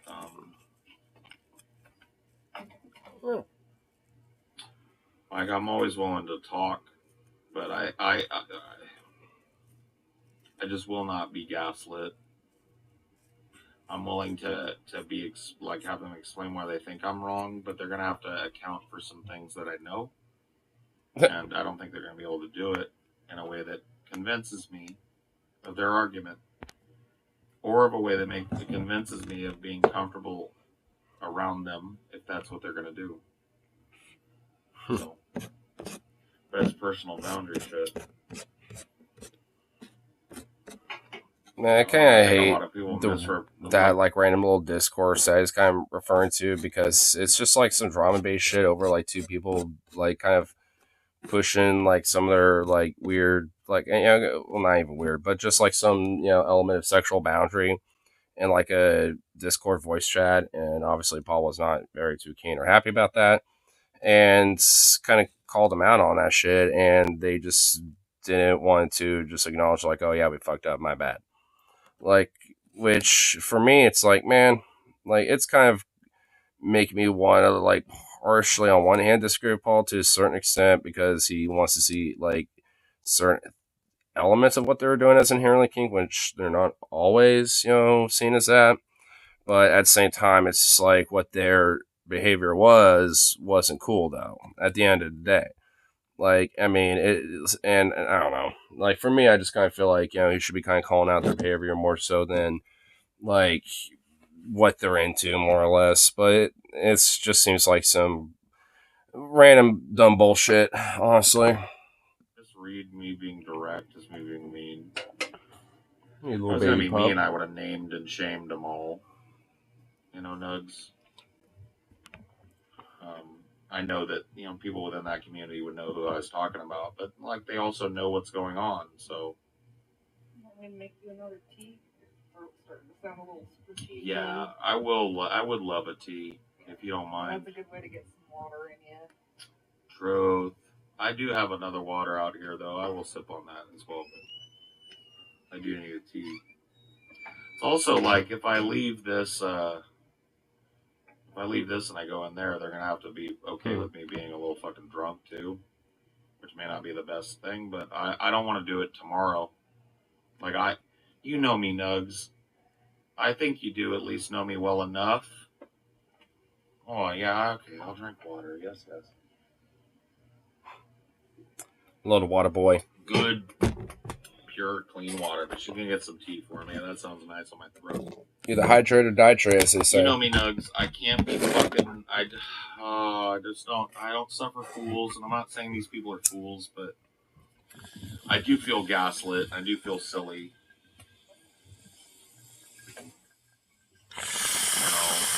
I do feel like not silly myself, but I feel gaslit, and I feel like they think I'm silly for being silly. And I don't know if they believe that, or if they are just trying desperately to protect something that they know is kink, or I don't know, man. I don't know that I'll get to the bottom of it, though, because if I feel like they're shitting on me, I'm just going to fucking peace out.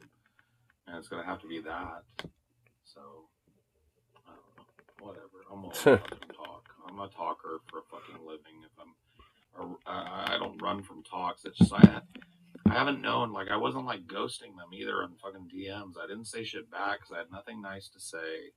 I didn't want to say anything that would hurt their feelings further, and they just took it. But I did want. But I'm also not gonna not talk about the concept when it comes up.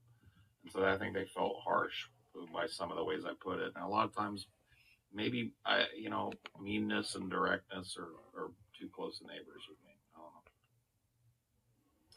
I'm not gonna be mean though. I don't want them to fear me blowing up or being fucking. That's not what I want.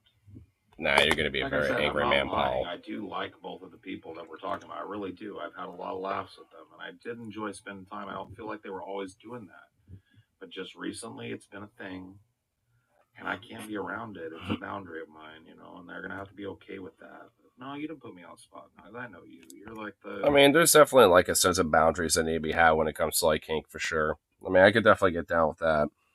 I mean, honestly, I'm into like some of the kinks that were mentioned that Paul has been describing about like that instance is actually some of the stuff that I happen to be into. But it's just like I know the fucking boundary of just like releasing all that for everyone to see or whatever the fuck, at least in this most extreme form, versus just like not, or just simply having like a collar on or something, like, I mean, just for the hell of it.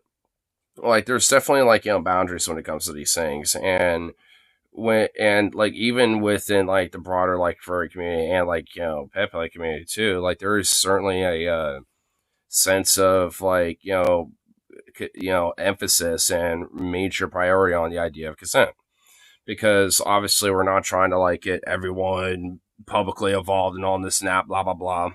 Like, because if you want to express that expeditionist kink, I mean, there's plenty of like private venues where these BDSM parties and stuff like that happen, where you can publicly in the sense of like in front of everybody at that party or at that venue, so to speak, that can come and go as they please, as long as they got ID or whatever the fuck, right? Like, it's just like, it's one of these things where, it's like, there's spaces for these things, and it's like, whether it's a Discord chat or like whether it's like, at the waterfront of your fucking city or some shit. I mean, it's like there are boundaries with these things. I mean, because there are, because there's different spaces for these type of things and for that type of place, so to speak, already. Just go to those places. I mean, like there's a local PEDX pet and handlers chapter that's here that I actually found out about from the last FurryCon that holds different events and stuff like that. They even have like a whole like camp out that's like a week after Furlandia that they hold every year and shit. That's kind of like a 21 and up, like kind of word of mouth kind of thing, basically. So it's just like, it's like shit. I mean, it's like there's already places and spaces and events. It's like, I mean, it's not like, there aren't places to fully express that shit. I mean, it's like, just having like a little collar on or this and that. I mean, no one really inherently gives a fuck. And also, you don't have to wear it all the fucking time. I sure shit don't. I mean, I got a couple, to be honest. But, like, and I don't fucking wear them all the time. You don't see me with one now. Like, cause it's not like some identity thing inherently. They're fun to wear. I like them, but, whatever. It's not the end all be all if I can't wear it. Which apparently this person had a hoopla over about. And it wasn't just like any typical collar, just like, some choker or whatever, right? Like, or some like kind of cool designer collar. It was like a shock collar, which that's something that you would have for your pet or something, It's like, what the fuck? Which I need to get some sort of a proximity collar for you or something, because you like to sneak out and escape a lot, buddy. You did that earlier. Yeah, you're giving me the look. Little shit. Dude, this little turd, bro. You will be a little escape artist and a ninja. Oh, but you're also a cute little ball. Just a ball of cuteness, as you is. Sweet little thing. My goodness. The peacemaker. And I respect that because I'm not that way much anymore, but I used to be that way, Doug. And I know it comes from a big heart and a good place. What's your opinion on taking major breaks from society? I mean, physically, like just no ultra consumption of content online. That's tough for me, man, because I work online, I'm a business owner. I don't make any money here. I do these for fun and enrichment or like practice or whatever. But, I've been a podcaster for over a decade now. I've been doing it.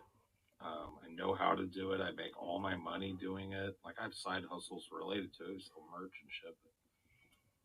All my money comes from doing this, and it would be really hard for me to like take a long break from the internet. Well, I would love to say that back to you, Nuggy, but I've never met you. I can't say that. I don't want to gaslight you into thinking that. I gotta be careful with that shit too, because that word is fucking powerful for people. That word, like, I would love to just throw that word around. And sometimes I do. Sometimes when I meet somebody, I'll say, hello, friend. But I don't mean, like, friend to me means we know each other, But I do, I like you. I think you're. I like you, but you ain't necessarily a friend. These people that we're talking about are pretty cool cats, too. But I don't feel like they've been very cool fucking lately. Not to me. And maybe I ain't been very cool to them, but what happened is, like, it has to be addressed. It has to be addressed without fucking gaslighting me and shitting on me. And if that's all it's going to be, it's really easy for me to pull a cork.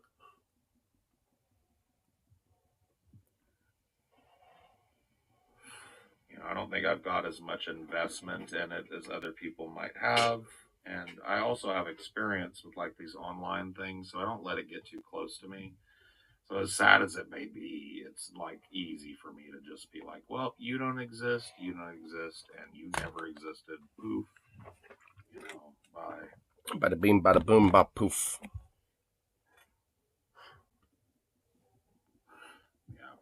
I wouldn't go in there if I was like wasted, but I'm a little slurry. I'm a little loose and all that shit. His wife's in the background. I ain't doing this shit tomorrow. I want this to be fucking really just chilling in the background. Blocking everybody and fucking moving on with my life, or they can get over it and just admit that like it's fucking kind of creepy. I don't know. Those are the two fucking ways it goes, I think. Not to be a fucking dismal guy about it, but just knowing how things are, knowing who I'm talking to, knowing the passion that's behind it for them, it's like, okay. Well.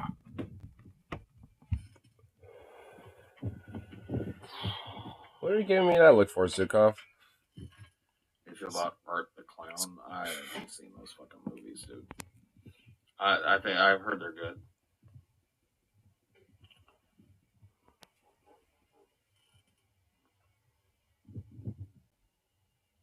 Can I request a song? No. But what you can request is a question to be answered. I'm going to go ahead and put a timer on this. I've got a little stub of a J here somewhere. Yeah, right there. A little beauty. It's a few pulls on this. I'll finish this and that other little one. It'll be about 10 minutes. All right, 10 more minutes. We're going to chill. I'm going to sip my tea when it comes out. And then I'm calling it. I'm going inside. I'm going to try and fucking talk to some people about something. I'm done, dude. I'm going to eat some food after that. And then I'm going to watch a movie with my beautiful wife. And then I'm going to sleep. And I'm going to go. Love Paul's little plan that you guys go on. Oh, I tried to keep the door closed because. What? Well, don't hurt yourself. I was saying keep the door closed because I was trying to keep Zukov in there because Mickey the Rat's over there. And also the one, you were right, there was another one in the house, but I think that one escaped. There's a tiny little hole in. Yeah, the trap sprung and there's nothing in it. I tell you, rats, the grill on those cages are too big. The rats it wouldn't have been able to escape that, at that time. Like, they can get out a hole the size of a quarter. Not with those. I've caught them before. Like, I've caught one outside once before of the one that I had out there and relocated that one to the field down the street. Like, I've caught them before and they can't escape them. They can peek their little head out. I mean, I see them do that, but they can't get out further than that. They can get their head. That's about all they can do. I've seen them. Like, I've literally caught them before. They can get the rest of their body. No, they can't. I've literally have seen it. I've caught them before.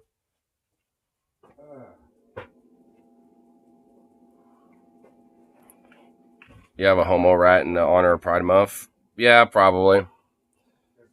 I mean, I would say so. I mean, if anything, I know the one's over here in the corner. It just is like, needing to pop its little ass out eventually and get caught. It literally, ran over here, knocked over my fucking trash bin, and I almost caught the little fucker, honestly, with my bare damn hand. But, it was able to jump away, and now it's over there somewhere. So, I don't fucking know. Like, the little fuck, is just...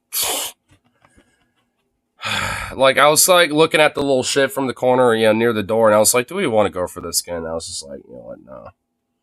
I don't want to deal with that bullshit again.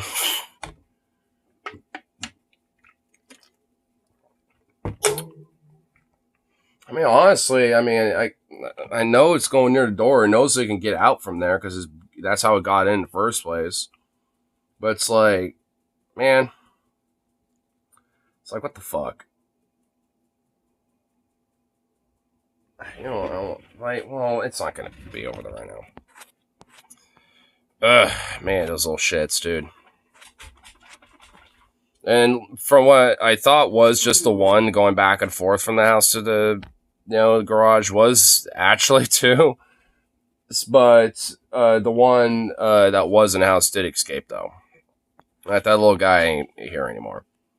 Because the night after I finished my stream last night, there wasn't a hole in the little screen window, which, by the way, is 10 feet up from the fucking ground. So that guy ain't coming back in.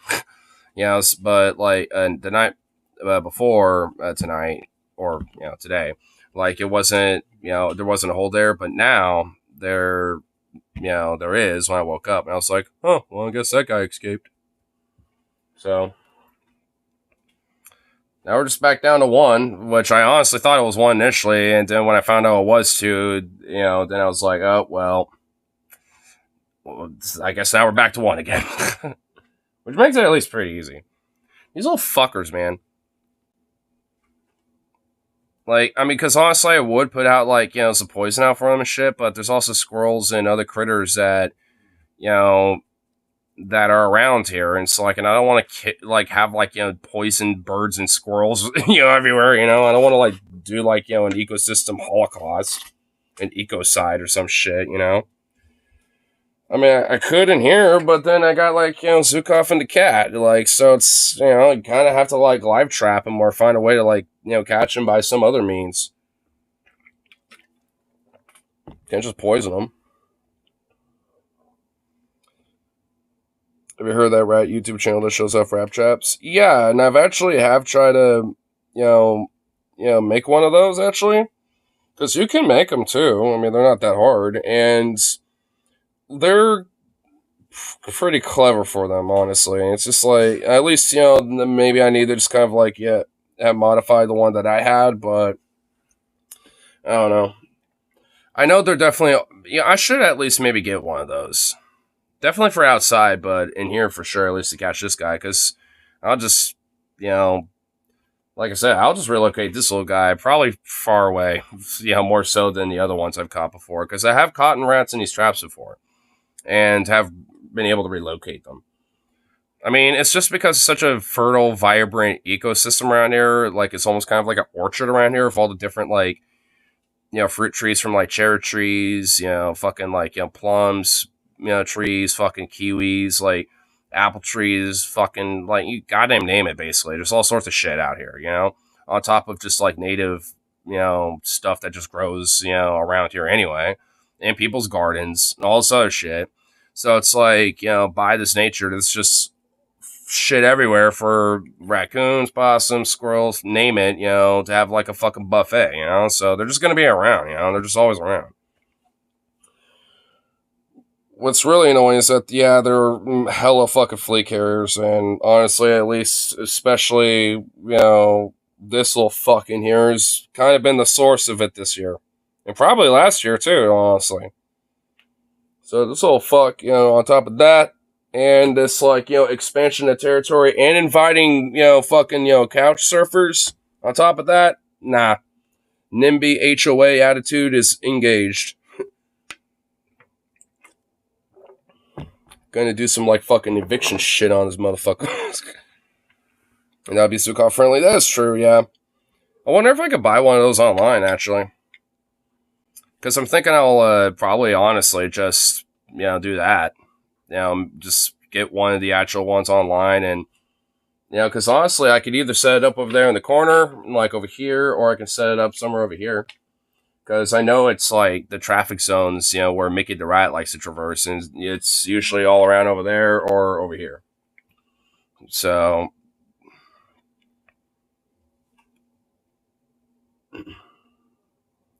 I did see some good news. Oregon is not in a drought for once since the start of summer. Well, neither is California, too. Like, a lot of the reservoirs and shit have been pretty good. Like, I mean, there's wildfires going on in Cali now, you know, at least in different regions, you know, and shit. But, like, you know, they got, like, I mean, a lot of the West Coast got a lot of fucking water and rain, snow and shit. You know, like, I mean, it was a pretty wet, like, winter or fall for different places on the West Coast and PNW, too. So it's just like, I mean, yeah, for once, like a lot of the West Coast, especially California, like, I mean, they're like, you know, when it comes to water, like, we're, you know, we kind of got, you know, we got like the sweet breaths and rains of West Coast. Throw some Toto up in that shit.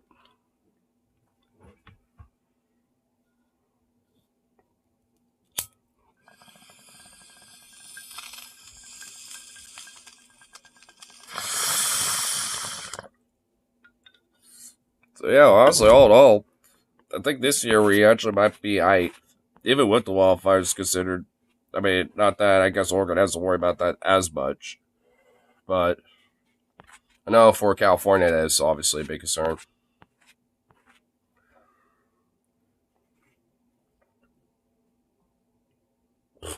Goofy dog. Goofy little doggo. Goofy little doggo. Goofy doggo.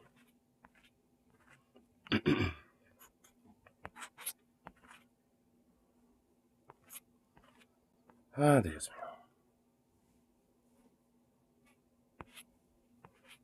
You know, I should probably see if I can, like, configure my other rap shop over here, because I know the little fucker evidently wants to have a little traffic over this way yonder.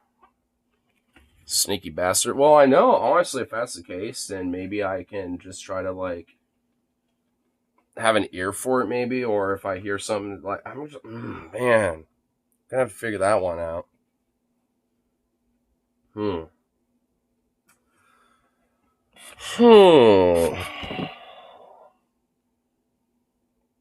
I can't believe that little shit startled me. Oh, Pop, so earlier, like, dude, Mickey fucking literally almost gave me a heart attack earlier, like, not even like 30 minutes ago, bro. Like, he straight up knocked over this fucking trash bin that I have over here, and, like, was hopping in between over here and shit. Fucking startled me. I almost grabbed him. Couldn't, because you guys slinked away a little too quick, but I was just like, what the fuck, bro? It's like, this motherfucker.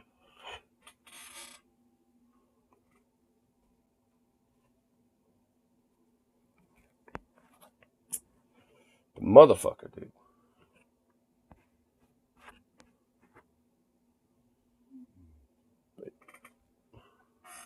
Really, Zooks? You gotta show off the jewels while you're laying over there? Really? Fucking little dub. Let's see what's going on for the tube tonight. I haven't really seen too much, going on here.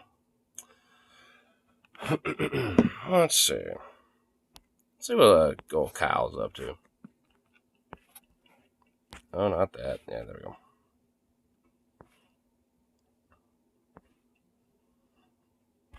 we go. Pierce Morgan debate goes off the rails. Oh my fucking god. Many Assange eviscerate Zionist lies to a hostile crowd. Ooh. Yo, that sounds spicy. Fuck, there's like 2 different things that we can be. Alright, well, I'm going to look at this first, actually. Let's see what Medi's, what happened, Medi? What happened here? Oh, boy. Me and Crystal yesterday decided to listen to this monk debate with Douglas Murray and Mehdi Hassan and Gideon Levy. Okay, why is that like, hold on, is there a way to like not have this fucking like, my like bar over here like block like a chunk of stuff? Like, that's really annoying. Like this little, like, well, I guess it would technically be here, but like for me, it's right here. Like, this shit is annoying. Like, can it not do that? Is there something in the settings I could do? Whatever. And I'm blanking on the name of the this woman who's on Douglas Murray's side. But the whole point of the debate is this very simple question: is anti-Zionism anti-Semitism? No. That's the debate. No. Next. Okay. So, look, to my surprise, they polled the audience at the beginning. And it turns out the audience is a majority, not just Zionists, but like a majority hardline Zionists. Because there are plenty of liberal Zionists who would say, no, anti-Zionism is not anti-Semitism. 61% of the audience, when they polled them before the debate, said, yes, anti-Zionism is anti-Semitism. Now, remember, guys, this is literally what Congress voted on here not that long ago, where they are now officially declaring that if you're anti-Zionist, you're anti-Semitic. Which is so stupid and undermines actual anti-Semitism that exists out there. Because simply being anti-Zionist does not mean anti-Semitic. Like, anyone with a fucking brain cell that is functional in their head should understand this. That's a preposterous position. We don't need to get into the specifics of that right now. We've discussed it previously. But anyway, so obviously the debate becomes a lot more broad, and they start talking about what Israel is doing in Gaza and the history of Israel and Palestine and all that stuff. Now, again, majority hostile audience here. I think Gideon Levy did a phenomenal job, and I think Mehdi Hassan knocked it out of the park. So let's start with this clip here. I got 2 clips for you. This one here is the smug pompous, arrogant prick, Douglas Murray, who, by the way, has been one of the most ardent cheerleaders of Netanyahu and the genocidal Israeli campaign in Gaza. So he starts basically directly attacking Mehdi Hassan, bringing up Hamas, says he's funded by Qatar, all sorts, just massive. What? Oh my god. Oh yeah, Mehdi Hassan, literally funded by the Qatar government and Hamas themselves.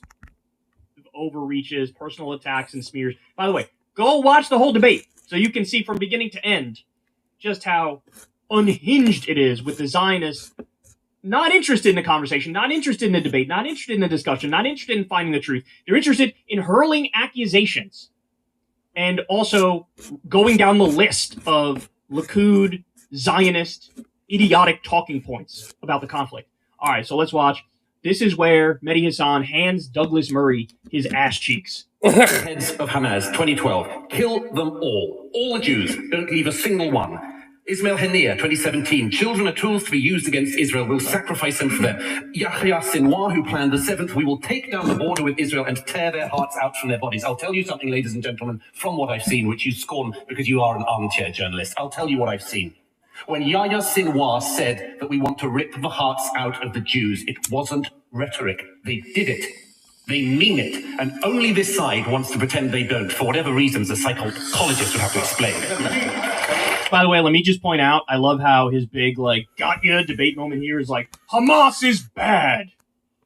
Which everyone agrees to. So it's it's not exactly the biggest dunk in the world. Oh, what a brave and courageous thing to say. Wow, that's not something that's said 24/7, all day, every day, nonstop. What? I think Hamas is bad. Oh, you fucking genius. Was he able to... Oh my goodness, it's like you are nothing more than just an intellectual artisan of the battlefields of ideas. On the battlefield of ideas. On the debate stage. Oh, what a master and artisan of his craft. Got together himself? How'd he figure that out? I want to see if all four of you can work with me to work through some of the questions that are on the mind of this audience. We're going to have to vote on this resolution at the end of the evening. So, Mehdi, have a quick response, but then let's get focused back on this question of why do you think Zionism is a movement, a political, an ism, like anti-Americanism or anti-Britishism or whatever it is? I want to hear more on that so this audience can make an informed choice at the end of the night. Let me just deal with a few things that Douglas said, because there were a few things that were said. I mean, it's amusing. I wasn't surprised at all. I came to debate in Toronto to debate Israel with two defenders of the current government, and so far, Gideon and I, correct me if I'm wrong, we could have done a long list of you're apologists for genocide and war crimes and crimes against humanity. We didn't do that, but we've been called liars and Hamas supporters, and I get it. Neither of us talked about Hamas. We don't support Hamas. It's not a debate about Hamas. I know Douglas wants to redefine it as a debate about Hamas. Great, good for him, because he can't actually deal with the arguments we're putting forward. All the Jews who are putting forward these arguments, they're all anti-Semites, remember. I just want to deal with one point very important here. Douglas is the great journalist in Israel. I love this. Cosplaying as a journalist, going into Gaza with the IDF. Douglas interviewed Benjamin Netanyahu in January. Douglas did not. You're very bothered by Qatar and funding Hamas. They're your bosses. But we're talking about bosses. Let's talk to this. Oh, it's because they're your bosses. Let me have a little quip. Well, I've interviewed Qatari officials. You could go on YouTube and watch my interviews with Qatari officials. And then you can watch Douglas interview Benjamin Netanyahu, where he asked him pearls like, is there another chapter left in the Netanyahu biography? That was the strong question. He didn't ask Benjamin Netanyahu, why did you work with Qatar to fund Hamas all those years? Why did you prop up Hamas all those years? Oh my God, he's killing him. Damn, because that is true. I mean, Benjamin Netanyahu and his government literally did do that. No one ever wants to really, call out that, inconvenient truth, but that is the truth. Oh, he's killing him. Yeah, Douglas, you're funded by Qatar. And he's like, go watch my interview with a Qatari official where I hold his feet to the fire over and over and over again. And then go watch you coddle fucking Netanyahu's ball sack. That's what you did. Oh, he's killing him. He didn't ask Benjamin Netanyahu, why did you work with Qatar to fund Hamas all those years? Why did you prop up Hamas all those years? Why, according to today's Israeli media, did you have reports that there was going to be an attack on your citizens and completely allow that to happen? Douglas didn't ask any of those questions. Instead, he'd like to spray around Hamas at the Muslim on the stage. Douglas referred to Hamza Yusuf, the First Minister of Scotland recently, as the First Minister of Gaza. Muslim guy. And he said, quote, you said, quote, he has infiltrated our system. Given we're at a debate about anti-Semitism, I find it ironic that you are throwing out some of the most bigoted dual loyalty tropes known to man, referring to a born British Muslim politician. Damn. Oof. Dude, Mehdi Hassan's just like fucking murking his ass. Holy shit. Oh, fuck. Cooking him. First Minister of Gaza. Oh my god. Oh, he's killing him. But that's not it. So this is him checking Douglas Murray's ass. By the way, there's like 2 other clips that I wanted to include in this, but I can't for time reasons. Again, go watch the whole debate. Shit, I don't have the timestamp of the other one. But here's one where not only does he check the Zionists in the debate, but also he has to check the audience, man. And he does. Damn. He does it brilliantly. Here we go. The International Criminal Court, the International Court of Justice, the UNHCR, UNICEF, Doctors Without Borders, Amnesty International, Human Rights Watch, Oxfam, Christian Aid. Yeah, you're booing. What does it come to when you're booing Oxfam? What does that tell you about yourselves? You're sitting here booing Oxfam to defend Benjamin Netanyahu. Let me just deal with something you just said. You talked about debunking propaganda. Damn. You can't even... It's like, what does that say about you? Like, oh shit. It's like you have all these like other non-partisan and independent like, you know, groups and organizations that are pretty much like, you know, for whatever, you know, truth can come out and be, you know, addressed and talked about, you know, especially when it comes to the stats of everything. It's just like, you know, oh, you want to boo all that shit, but, you know, want to, you know, take, you know, the state of Israel and Netanyahu's, you know, like voice, you know, for fucking gospel. It's like, I mean, what does that say about you at that point? Like, damn, dude. Dude, man, these songs fucking cooking, bro. Like, oh shit. Like, now that he's not at CNN anymore, or MSNBC, or wherever the fuck, you know, he was at, you know, initially. Like, dude, he's, like, kind of popping the fuck off lately, dude. I'm loving it. But I'm loving it. I'm digging it, dude. Like, dude, he's popping the fuck off on this shit. Israeli propaganda straight. The Israeli government's own security agency, Shin Bet, investigated what you just said and said, no, we found no evidence that workers from Gaza were involved in the October 7th attack. Oh, Shin Bet alive! They're booing Shin Bet, the Israeli security service. Got it. All right, let me finish my point. You have a 5-minute speech from yourself. Okay, that's Shin Bet. Let me just deal with your wider point here. Douglas and Natasha and I want to make this entire debate about October 7th. I get it. It's a horror show. But that's not the debate. The debate was about Zionism, and it tells you a lot that they can't find any arguments to say, as Gideon says, why we can't be allowed to criticize a political ideology that's 150 years old that many Jewish people have criticized from the beginning and continue to do so. They can't tell you why that is. So they focus on October the 7th, which is fine, but if you're going to focus on October 7th, then also focus on what happened since October the 7th. The erasure of Palestinians in this debate, the booing when Gideon mentions what happened to Palestinians, shameful. I'm sorry to say it's absolutely shameful and telling about what's going on. And I would say this, if we're going to talk about October 7th and what happened since, everyone's a liar. The Hamas health ministry is like, everyone's a liar. Okay. Friend of mine, American doctor, goes to Gaza. Many doctors have gone to Gaza. You've seen them on the news. They're all liars, all Hamas, apparently. Friend of mine went to Gaza. He's been to Sudan. He doesn't just use it for what about like Douglas. He's been to Sudan. You know, I kind of love his, like, kind of, you know, smugness with this a little bit.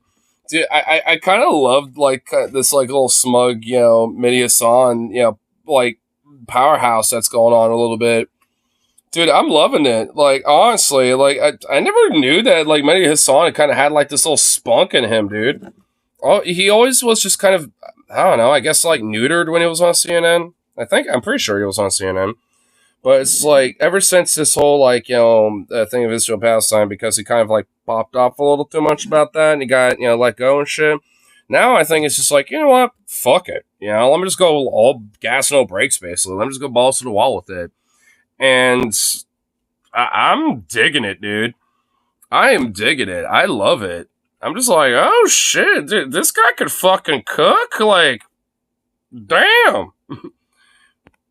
He's been to Afghanistan. He's worked there. He came back from Gaza and said, I've never seen atrocities like I've seen here. What's happened to children? He's an anti-Semite because he saw children with birth. Oh, anti-Semite, even though he's been on the ground and seen all that stuff for his own fucking eyes. But you know what? You're an anti-Semitic fucking Nazi, I say. Got fucking shut, what, tut. Oh my god, what a fucking limey little shit, dude. Of course, like some fucking Angloid fucking Brit bonger, like, oh, I do that side tight, fucking little surf. Like, oh my god. Ugh. Like he's never seen. He saw children with gunshot wounds to the head. But that's Hamas's fault. Everything is Hamas's fault. So let's talk about war crimes. It is amazing that every human rights group in the world, including Israeli... Dude, there were literally people in the crowd yelling, yes! Like, that was somehow like an own, like some cell phone? That's bullshit. Because, I mean, if you have all these, kids, coming back with, like, headshot wounds and all this other shit, if they even are lucky to survive it, who ends up pulling the trigger on that shit? Is it the idea of sniper from downrange that's like 500, 800 yards out? Or is it like, the random Hamas dude that, may or may not be there potentially? Human rights group like Betzel and Gisha, yes, they are all documenting this stuff, but you guys think it's all imaginary. So again, it tells you about what Zionism is. This is not about some abstract ideology of, people trying to settle the land and trying to have it. But as Gideon said, there was an argument to be had in the 1940s, 30s, 20s. Zionism today is what the Palestinians are enduring on a daily, nightly basis in Gaza, in the West Bank, in East Jerusalem, in Israel itself. And the erasure of that tells you everything about why we need to be able to talk about what Zionism does to the Palestinians without being smeared as anti-Semites. True. Damn, bro. Oh. Oof. Goddamn. Let him cook. Fucking Michelin star chef over here cooking. Damn. He ran circles around them. So, look, as you can see, the debate didn't just focus on the question of is anti-Zionism anti-Semitism, because it branched out into a million different directions, but all around Israel and Gaza. And again, if you go watch the whole thing, you'll see very clearly one side is interested in smearing, one side is interested in overreaching colossally, and one side is trying to stick to the facts, trying to be real and authentic, and actually get to an answer and make good arguments. And let's, as a final point here, let's tackle the actual question, right? Because this is nominally what the debate was about. Is anti-Zionism anti-Semitism? No. Okay. If you believe that, then you also have to believe that being anti-Saudi Arabia is Islamophobic, because it's an Islamic government, right? I guess by that logic, same with being against like the Taliban or being against like any of these, like, I mean, it's like by this logic, I mean, you can say that, it's an absolute monolith because like you're criticizing a government in a nation state, like whether it's like, Saudi Arabia or maybe like the Kingdom of Jordan, Qatar, etc., or even like some of these organizations and terrorist groups like the Taliban, etc.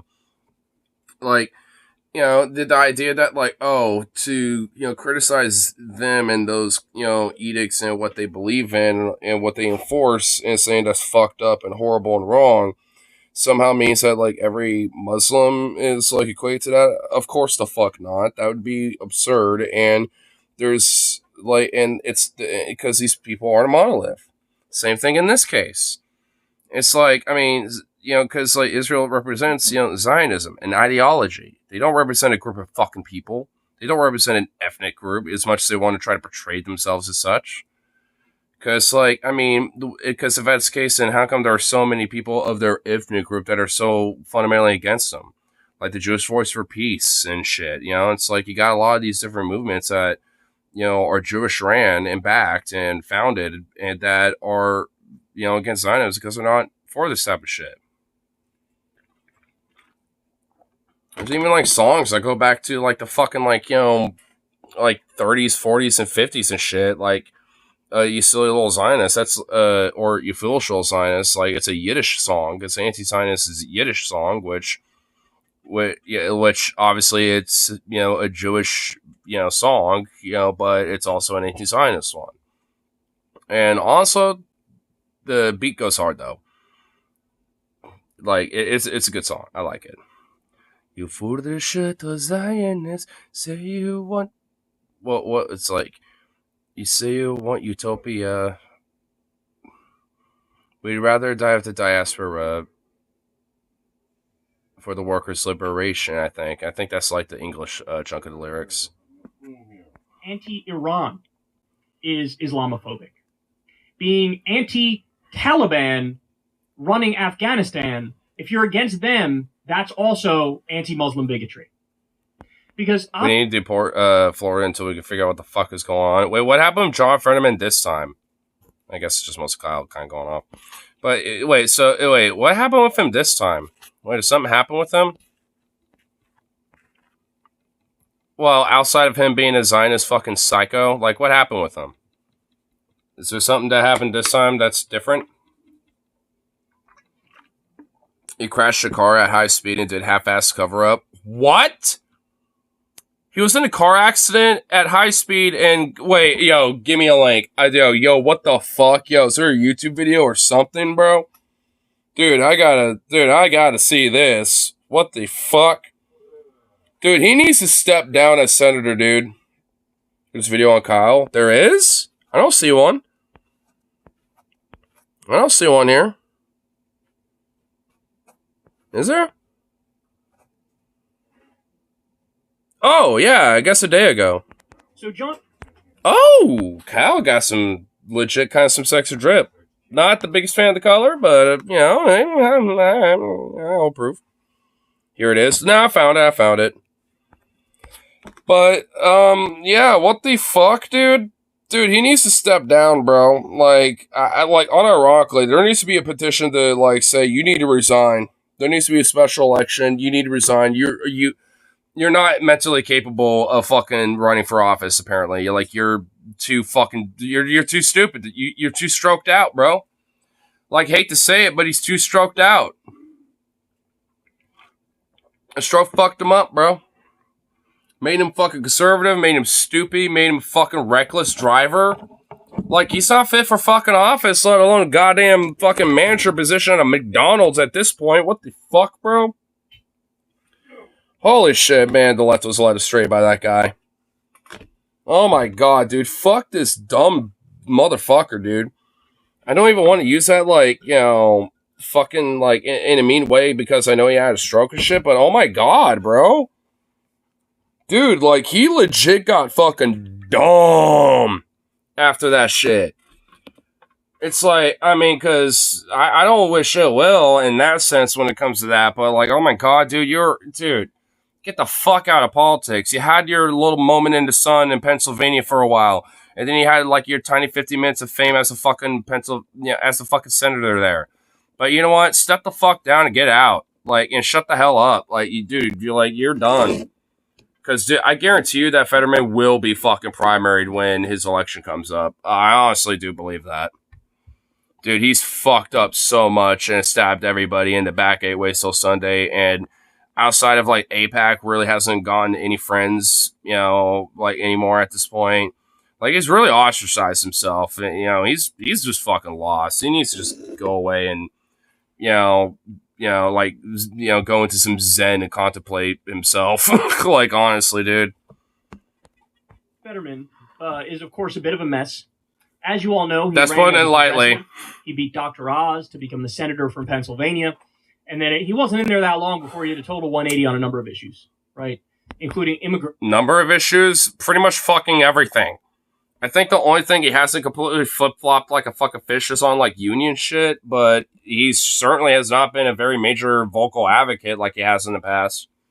Like, pre-stroke, he was a pretty vocal advocate of that shit. Post-stroke, he hasn't said anything inherently negative about that, but he hasn't exactly said anything, or been a vocal advocate since.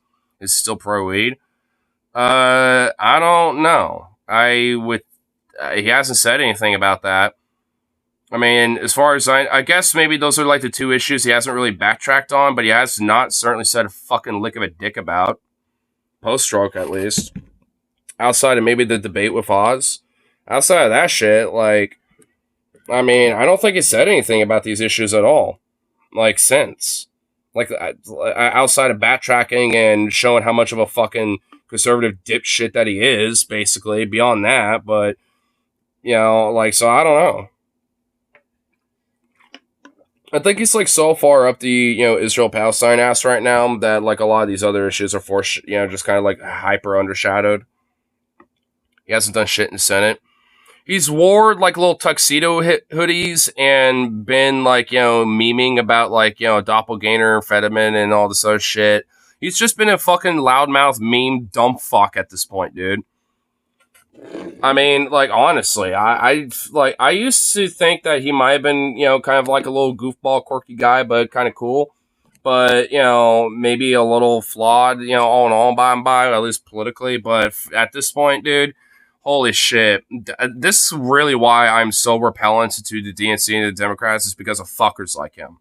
Because, like, I mean, as soon as I get any fucking whiff, the slightest whiff of, like, some bullshit on a motherfucker nowadays, I'm going to be like, nah, fuck you. No, I'm not even going to pretend to give a benefit of the doubt, let alone actually give you that shit.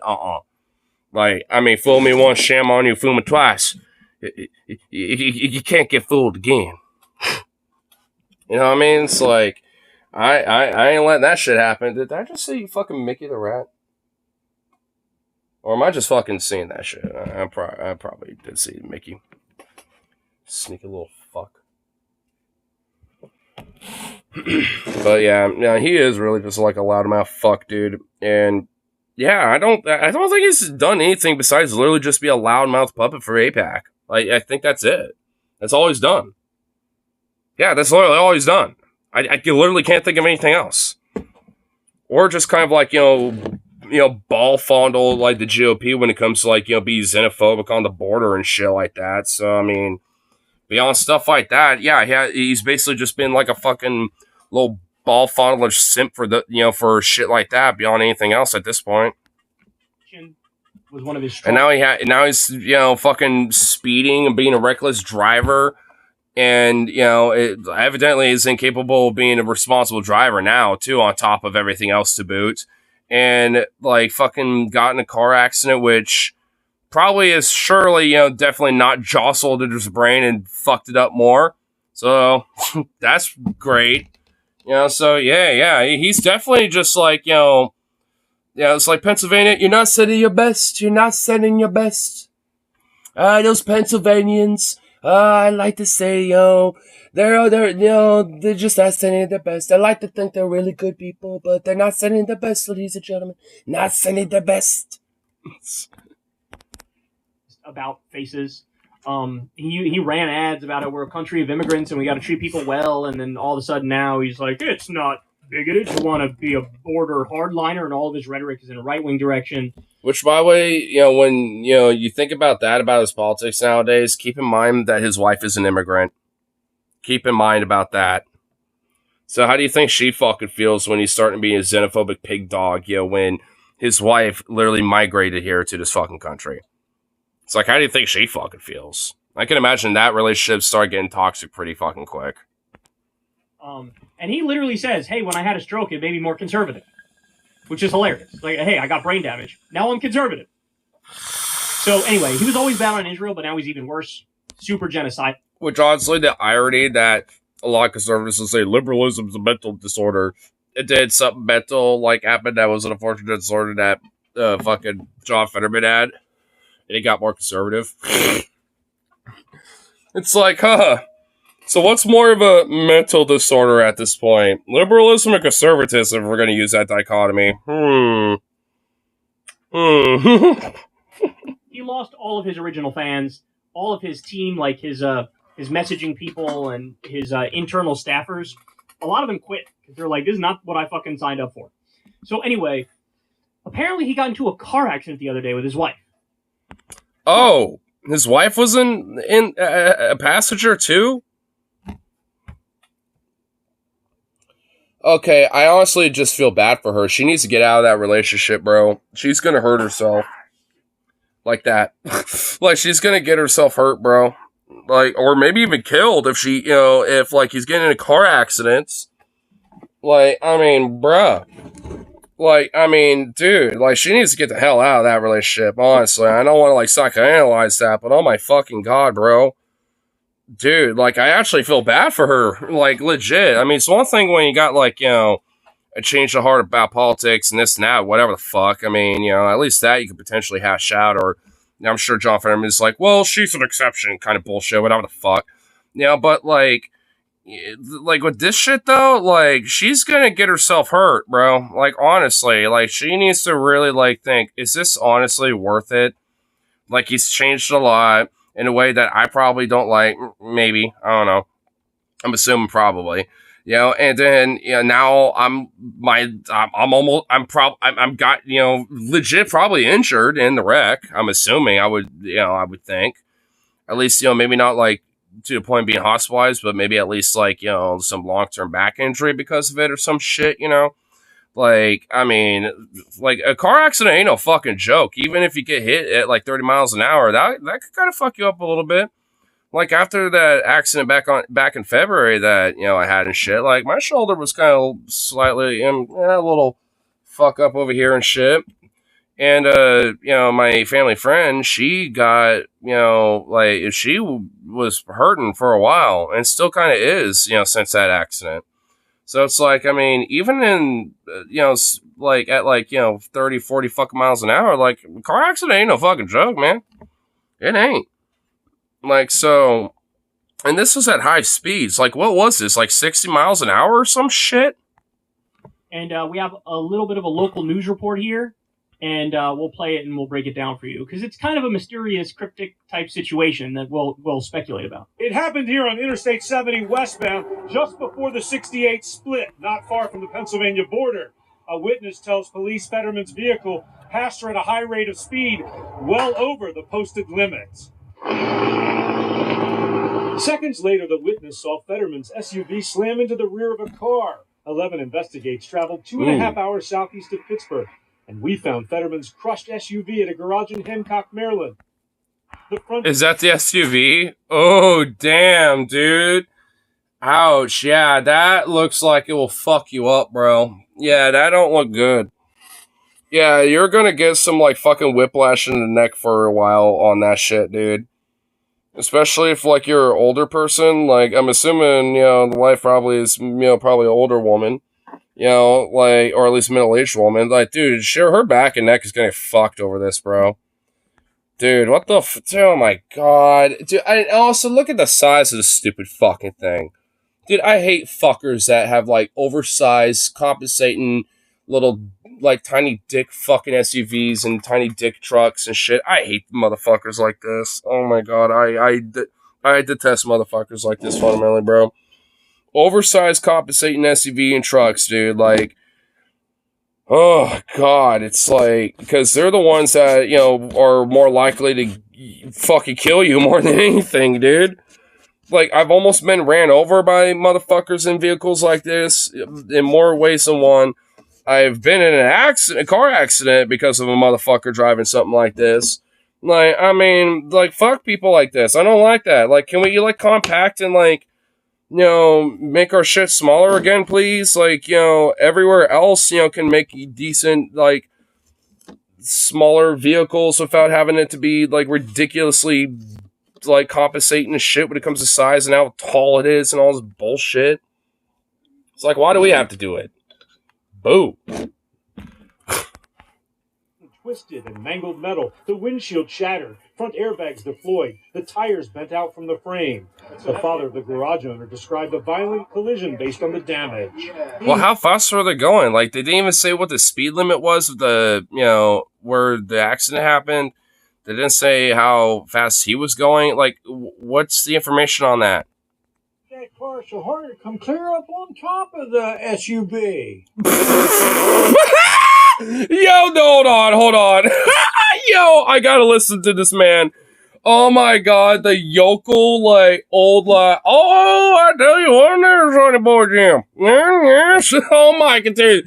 Yo, oh, okay, I want to instantly hear every, like, audible thing about this man. Oh my god, I love him already. I fundamentally love this guy.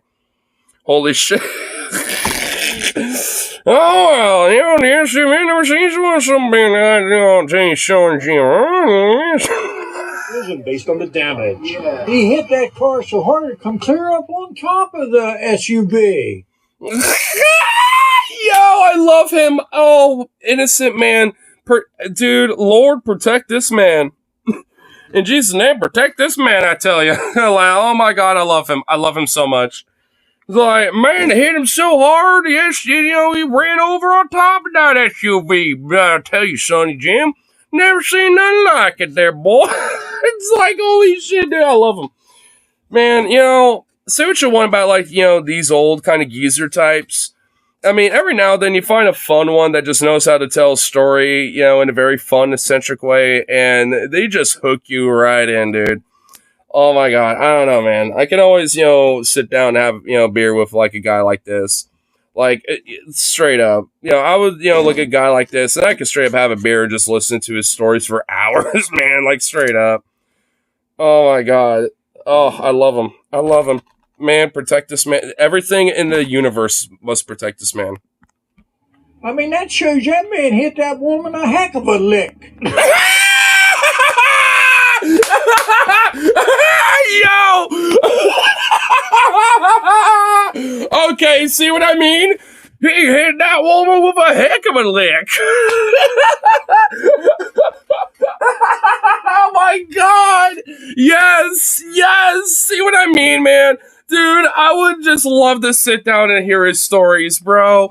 You know, he probably served the fucking Koreas, probably got some wild stories about that, some drunk shenanigans in fucking Seoul or some shit, bro.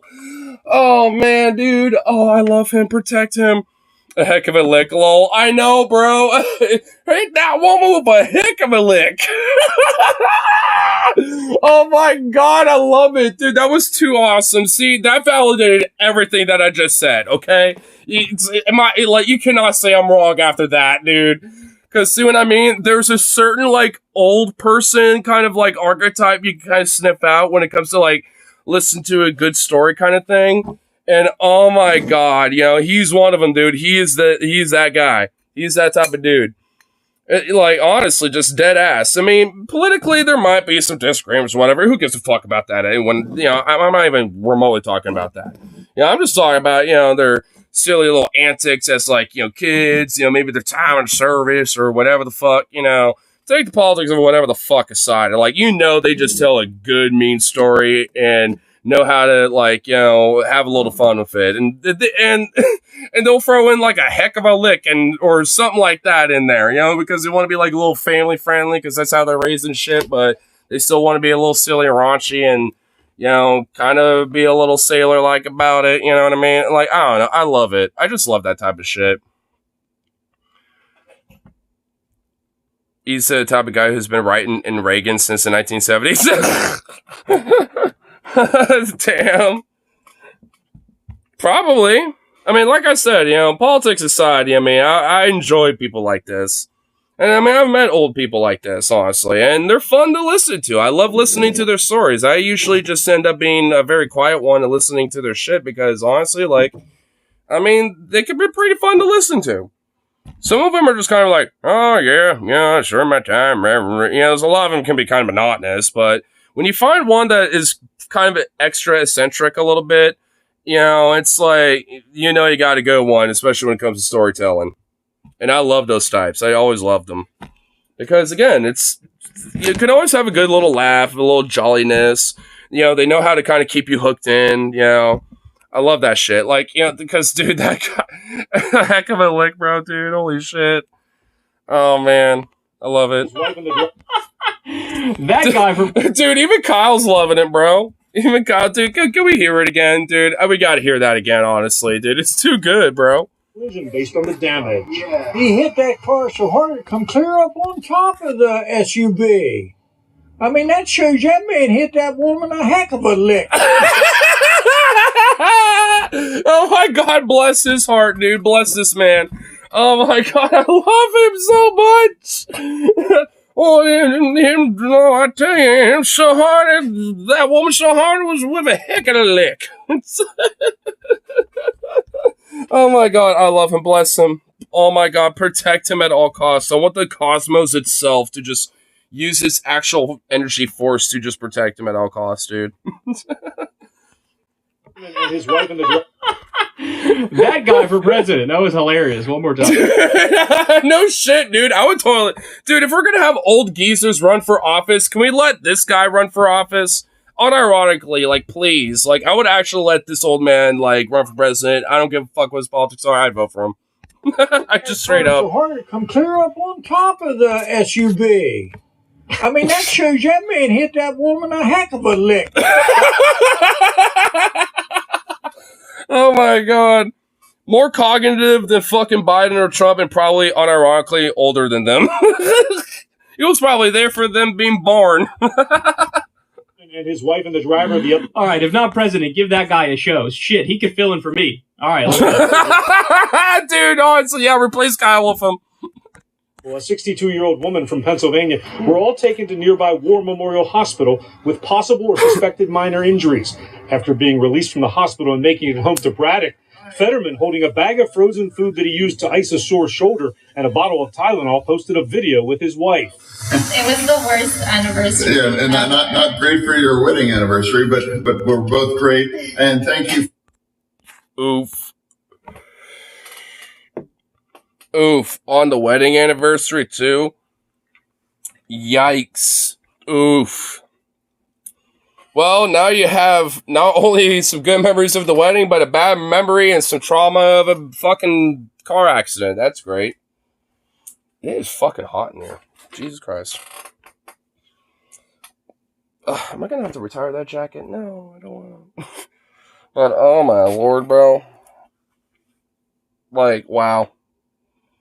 That is honestly just, like, some, like, bro moment shit right there. I'm not even going to lie. I mean, I think, and honestly, to, like, kind of prop this, like, fucking video up, like, you could have done it yourself, and, you know, like, why, I feel like, you know, she doesn't need to necessarily be there. Like, you don't have to make your wife a fucking prop to this dude. All of you that you care. All right, so first of all, I hope that woman's okay, and they're not just downplaying it on some shit, and they're going to pay her off. I mean, honestly, dude, like, seriously, I really do feel bad for her, and I hope that, like, you know, shit's all good. Because by the looks of that accident, they were in like a bigger vehicle, and usually that helps it so you don't get hurt nearly as much. But even the damage to the bigger vehicle was bad. I hope the injuries on the woman who was in the car that they hit must be worse than they're letting on, right? So that's my first hot take. That's my first little piece of speculation here. But my guess is we're not getting like the full story here, bro. We're definitely not getting the full story. I think she's probably more hurt than they're letting on. And then the other thing is, this guy's out of control, bro. This guy's out of control. This For guy, real. I mean, look, he went to go get his mental health addressed. We all know that. He went to Walter Reed, and they got him on some antidepressant regimen, and he swears it's working, but also, along with, you know, the time frame lines up perfectly with him becoming a conservative asshole as well. But again, he says that's because I got brain damage from my stroke. But he had the stroke. He had depression that he tried to get addressed. This is totally unhinged. He had to be driving like a fucking madman, as that garage owner points out. And then the other thing... Yeah, he ran over that woman like a heck of a lick. It's like, I mean, so, you know, erratic that it was a heck of a lick. Is this happened on your anniversary? And you're a grown-ass man, bro. You're a grown man. This isn't... And also, like, when it comes to driving and having a license, that comes with a fucking responsibility, bro. They ain't just like some fucking kid's toy. I mean, this goes for a lot of fucking things. Like, I mean, and how severe that restriction should be when it comes to that mentality is more or less depending on what the fuck it is.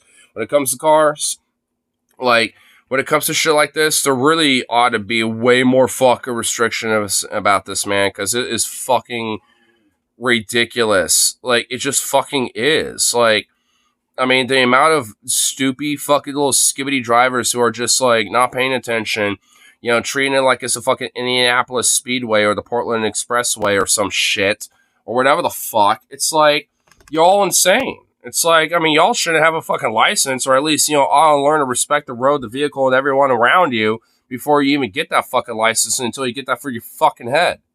Because holy shit, dude. There are too many fucking stupid dipshits on the fucking road. A lot of them, you know, probably just shouldn't have a license fucking period, to be honest. Like, there's a lot of people that just are too callous or too reckless or just are not smart enough necessarily to understand the complexities of the laws of the road. Doesn't prohibit you of your freedom of transport, but hey, carpool around, Uber around, like there's other alternatives. You can have like a little e-bike, a little gas bike or some shit. I mean, like, there's plenty of other ways to get around where you can at least, you know, go more of the minimal speed of like what a lot of cars go, like 25, 30 miles an hour, 35 miles an hour for some. Like, you can kind of be a little Speedy McGee on some of those things, So it's just like, I mean, get one of those. You don't need a license for that necessarily, and it's a lot easier to handle that shit. Like, granted, maybe some people probably don't need that. Like, I do think, some people are probably a little too stupid for that shit too, but, I mean, that's more of like kind of a community enforcement thing. It's kind of partly the reason why maybe some cyclists tend to be kind of like smug fucks in a way, because, like, we want to make sure that we're safe and, no fucking, car driving, careless dipshit, is hurting us, or, someone who's too stupid to be riding a bike, hurts us or some shit, you know what I'm saying? You guys know how if it's like a 19-year-old or 23-year-old or whatever, sometimes they just fucking drive like assholes. They just do, right? It's not good. I don't endorse it, but like they drive like assholes sometimes. They just drive fast. They think they're invincible, et cetera, et cetera. And that should not be accepted. That, as far as I'm concerned, that should be unacceptable and something that, can revoke your fucking, right to a license. Well, honestly, it's like, if you think you're like some top shot with your fucking gun, for example, and you show it off in a, drunken stupor, being like, hey, check out my gun, and then you accidentally pop it off in your fucking house, and now you got a fucking bullet hole in the wall or in the ceiling or something. It's like, yeah, like, maybe, at the end of the day, you should have your fucking, rights, to that type of shit revoked. Because you're a fucking moron and you're irresponsible and you're a fucking dipshit. Like, and you have proven, to not be responsible, when it comes to, that fucking right. Now, I'm open to the idea of potentially be like, hey, I've learned my lesson. I'm willing to, like, go for a process to rehabilitate myself and maybe re-attain my right to that. But that shit would be strict as fuck. And there is no like 3 strikes thing or whatever. Like, if you failed the first time, that's it. Too bad, so sad. Get the fuck over it. Like, I mean, it's like you only get one chance for that. And if you violate it again, then that's it. You're done. Like, it's, you only get, as far as I'm concerned, in my dream world or like utopia world idea, when it comes to that, right? When it, with that shit, it would literally be a 1 strike, you're done. Like, I mean, you only got that. You have 1 chance, but beyond that, like, if you do strike 2, then you don't even get the chance again. You use that chance. So either accept a fucking, L and take that 1 strike, or, if you really do care about that hobby or your competition, shooting this and that, or whatever the fuck, then learn your fucking lesson, prove that, and don't fail it. Because if you do, you don't get another chance. And honestly, maybe that kind of principle should be kind of taken with cars to a certain extent. Maybe not that strict, but the same kind of foundational principle should be kind of applied. Maybe a 3 strikes rule for that one. You get a couple, chances to rehabilitate yourself and prove that you could be a little bit more safer with these things. But, if not, then, and you're too stupid for it, or maybe the, reckless driving or the shit that you were in, was so heinous that, you don't get another chance. And, hey, that's up to the judge now, ain't it? Homie's old as shit, and you're driving like that? So we're not getting the whole story. Here's my other hot take. Here's my other little piece of speculation that I'll sprinkle into this conversation. But my guess is, this is their anniversary. They were in the midst of some sort of a fight. They were in the midst of some sort of a deep conversation or some sort of a fight, and he got pissed off, and he jammed on that gas, and he fucking, all hell broke loose, right? Ooh, Kyle might be on to something, bro. And I kind of speculate that, she might be having some issues, with the relationship and stuff. Oh, fuck, bro. Dude, because honestly, weirdly enough, I got an anecdote to this. I don't want to besmirch my boy Logan, but, we were younger, teenagers, and stupid, to be honest. We were impulsive, dumb kids. We never really, were completely, rational, or at least as rational as we are now, right? We're not as mature, as we are now. But, my buddy Logan, at one point, when he was, one girlfriend, I won't say her name, but, they were kind of having a little bit of beef. We were in the back of, in the bed of, the truck that he was driving, and I was in the back with her and me, with, I think, my friend Harley, and no, my friend Harley was actually in the passenger seat. and they were kind of having a little bit of beef before we got in, and because she was like, you know what, Harley, I want to talk to you, and it's like, get in the back or whatever, like, saying that to her, and I was like, well, I'll get in the back over here. And she's like, talking to me really quick. She's like, I don't know what his deal is. I'm just trying to blah blah blah, like. And I'm sitting there like, I don't know. I mean, I'm just kind of shrugging it. But all of a sudden, he just fucking gunned it and started doing like fucking like donuts and driving legit pretty recklessly around the fucking little neighborhood that we were at. And she was freaking the fuck out, like, oh fuck, tell it to stop. And while he's doing all that shit, I'm just like, bro, fuck, dude, smacking on the back of the windshield and shit. Surprised, like I was hitting it hard. Like I'm surprised I didn't even smash it, to be honest. Like, cause I was hitting that fucking shit hard, like boom, boom, like bro. Like, and eventually he did stop, but then kind of like pulled over near like this little park or whatever. And she was like, oh my God, fuck it. She was obviously kind of freaking out. And I immediately hop out and I'm like, and I kind of like, Harley, like, kind of tap on his window, be like, what the fuck was that? Like, dude, like, I mean, I get you that whatever happened was heated, but was that necessary? Like, and he was like, look, I'm chill now, whatever, blah, blah, blah, it's like, and he didn't, like, it's like, just get back in, or whatever. And I was like, don't do that again. I told him that. It's like, because holy fuck, bro.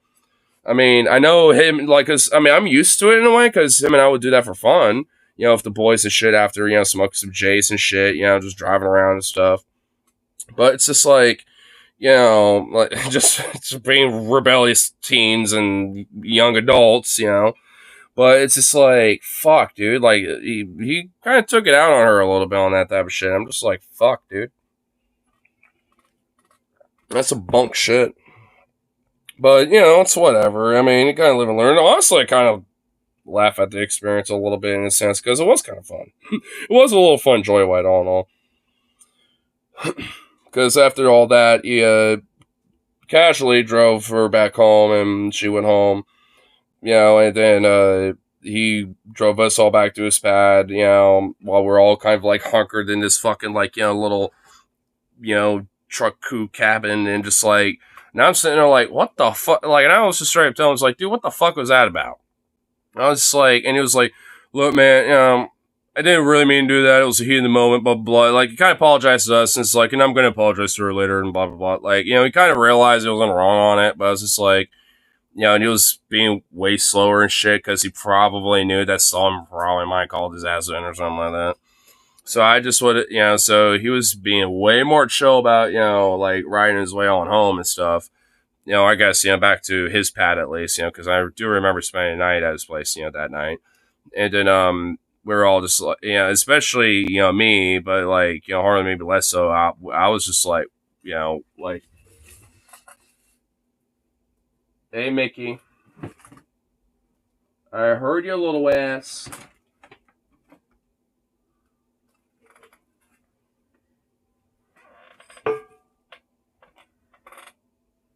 Fucking little turd. But anyway, but it's just, but yeah, like I was saying though, it's just like, he at least recognized it was a little bit in the wrong and kind of explained that, like, yeah, it was, it's been something that's been stewing up, between us, and I might kind of need to break this off a little bit, and blah, blah, blah. I don't know if he did it later that night, but I think they were still together for a little bit after that, but I think he kind of realized, like, I gotta kind of break this off eventually, because, I mean, to be fair, she was a little, quirky. Kind of a horoscope astrology nut, to be honest. I do remember at one point, during that whole, like, driving around erratically in the neighborhood, she literally said, oh my God, he's being such a Leo right now. Like, she literally did say that. So she was straight up kind of an astrology nut, and stuff. So it's like, at the end of the day, he kind of probably dodged a bullet, to be honest. I mean, he doesn't justify what he did that night, but I mean, at least luckily that was honestly, like, especially as far as I'm aware, the worst thing he's ever done with somebody, like, at least in shit, was just stupidly driving erratically because he got in the heat of the moment. Like, because at least, especially for him, and good on him, he's never laid hands or, been, one to, be like an outright, like, verbal abuser type of person. I mean, he'll be blunt and very assertive, and to be frank, yeah, sometimes he might be kind of an asshole occasionally, and stuff, but at the end of the day, like, he's never been, like, one to ever be, like, an abusive person. Like, and the nature of him has never been like that. So at the end of the day, it's never to, like, talk shit about him at this point, like, because, him and I have had our beefs and stuff, for sure, but whatever, man. It's like, we're homies. It's like we got our flaws. It's all good. I ain't gonna hold it against him. I'm sure he doesn't hold whatever flaws I got against me and shit. Because we're homeboys. At the end of the day, we chill, we vibe. We'll have the, the brewskis, smoke those weeds and shit like that. You know what I mean? We're all chill.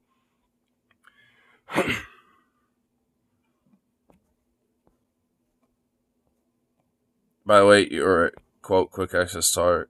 And what? Huh?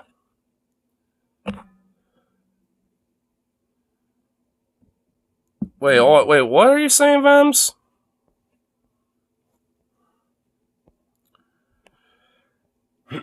I'm here, and now I have contact for background checks. I'm a quote-unquote quick access target? That doesn't even make sense. Wooed out a fat chick about your account. Why did you do that? I mean, like... because I'm pretty sure whatever that means is probably due to based off of, like, my time back in the BLM protests for the most part. Because I know for a fact, like, the feds / like, the police, were observing my streams when I was at the protest at the time. Ask if they could track someone in username. Or by username. Well, yeah, of course they can. It's the fucking government. No fucking shit they can. Duh. I already knew that. I don't want to, like, know the details about it, bro. Because at the end of the day, I ain't fucking doing shit. Yeah, I'm a little radical talker or whatever the fuck. Got quirky ass kinks, but at the end of the day, what the fuck am I doing? I'm just like a fucking working class Joe that, is raunchy and edgy and talks shit sometimes. What the fuck you want?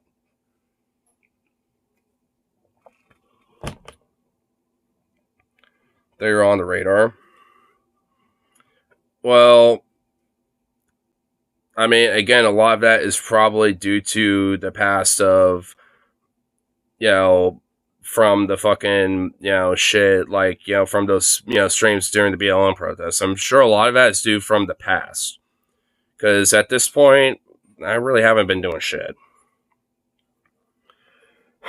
Like, the most radical thing that I've probably done lately is literally just, like, going to the Palestinian protests, and those are all peaceful as fuck. And I wasn't even streaming those. I took a couple pics, just because there was some cool, posters and, picket signs, stuff like that.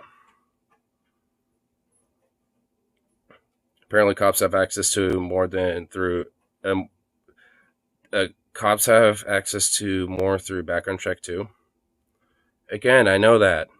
Like, dude, Edward Snowden blew the fucking whistle over shit. Like, hey, fucking bud. Oh, fuck, Mickey the Rat really just made a beeline. Oh, you this bold bitch, bro. This fucker, dude. You just fucking little, like, zoom, dude. Damn. My police force came up when she ran me.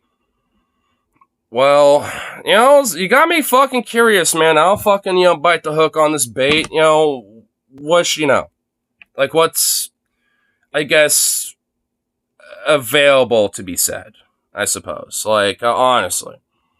I'm just kind of curious. I mean, if she's got some shit on your ass, then, what the fuck's on me, I suppose, you know what I mean?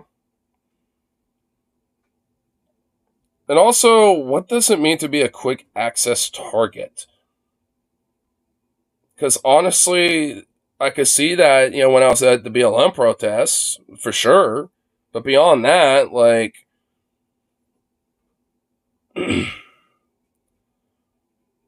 address, number, and arrest record. Jesus. Well, not surprised of any of that information at all. And I'm sure a lot of that quick access, whatever the fuck, type of shit is due to a lot of that. Because a lot of my records are probably tied to these protests that I have gone to in the past. That's probably what it comes from. Because deadass, like the most radical thing I probably have ever done outside of like going to the Palestinian protests is probably like put a sticker on a fucking, light pole or some shit. You know what I mean? Like some random sticker that I, have because I have like an excess of them. So it's like that's literally the most radical fucking thing, like when it comes to this type of shit, at least for me. Like, I'm okay with doing some radical trouble. I ain't gonna be against that, but I'm not like, I'm also somebody that's not gonna be like, go out of your way to just like literally burn everything down, because like that's counterproductive. It's stupid. I'm a direct action advocate, and certainly there are definitely a lot of things about that probably should be a little bit more on the private side, when it comes to these conversations. But, broadly when it comes to like, the foundations of of that idea and philosophy, I mean, it's okay to talk about those things. There's nothing wrong with it. Sure, certain things definitely should be on the DL, but that just kind of depends on what it is. Now, is it? And what they are, I won't fucking tell you. Loose lips, shink sips. So I know it got to see a titty. Cool.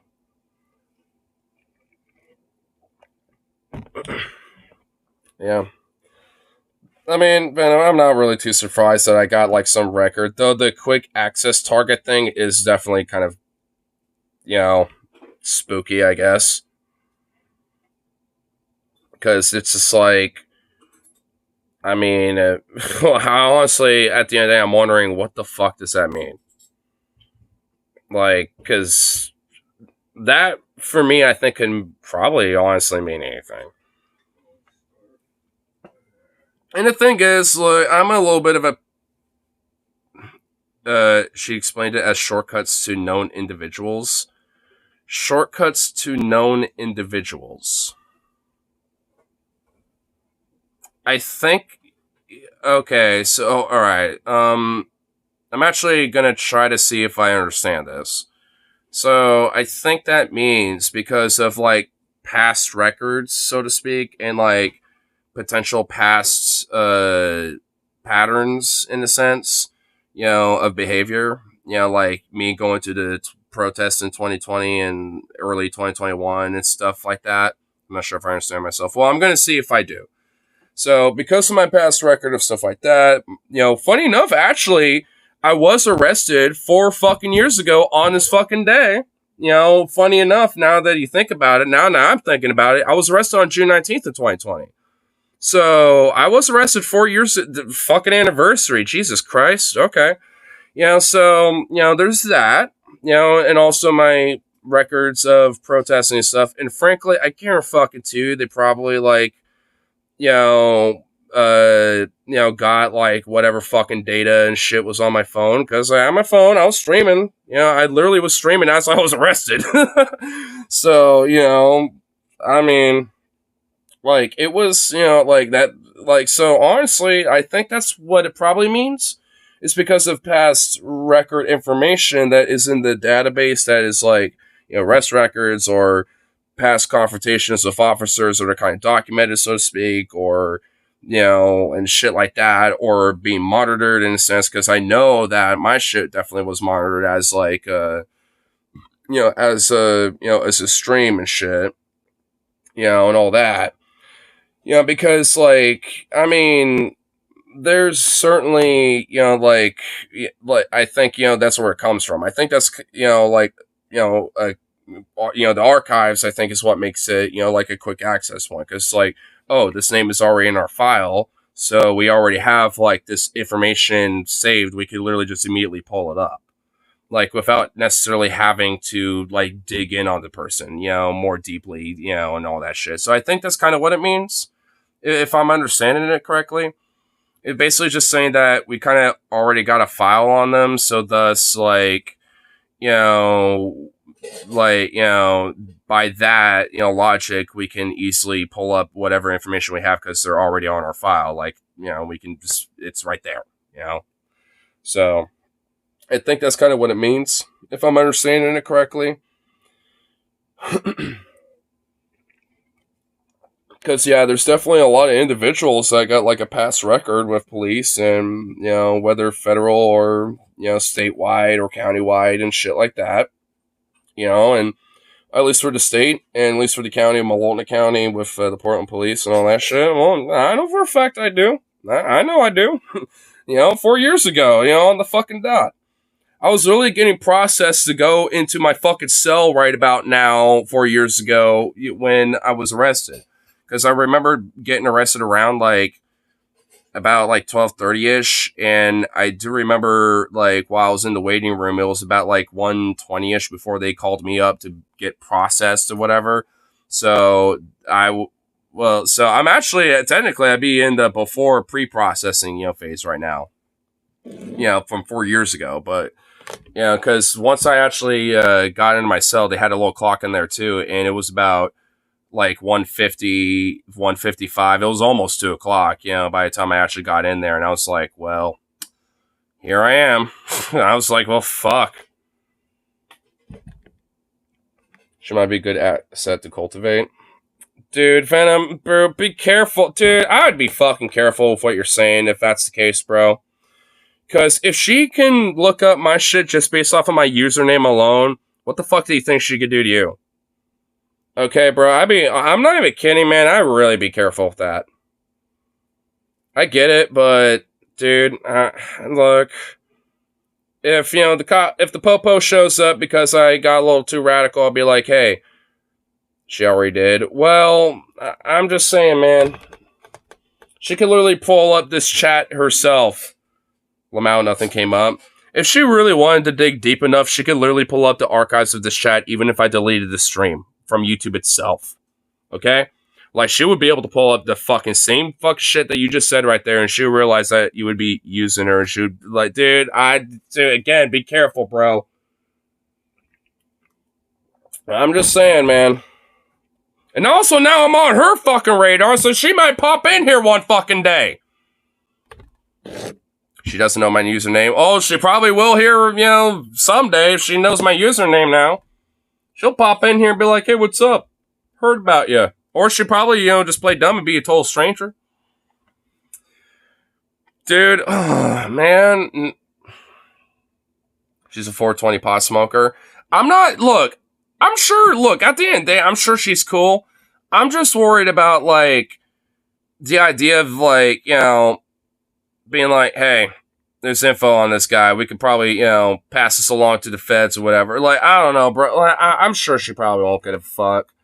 Look, I'm a paranoid brain, man. I really am. And when you brought this up, dude, my paranoid tingles, really just, and are just, and it are been like this, since. Okay, so, you got me in paranoid mode. So, I'm not even gonna lie, dude.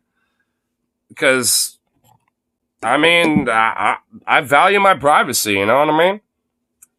Fuck them having my, me, on a record database or some shit. Fuck you, pigs. ACAB, motherfucker. Cop, assigned cop at birth, bitch.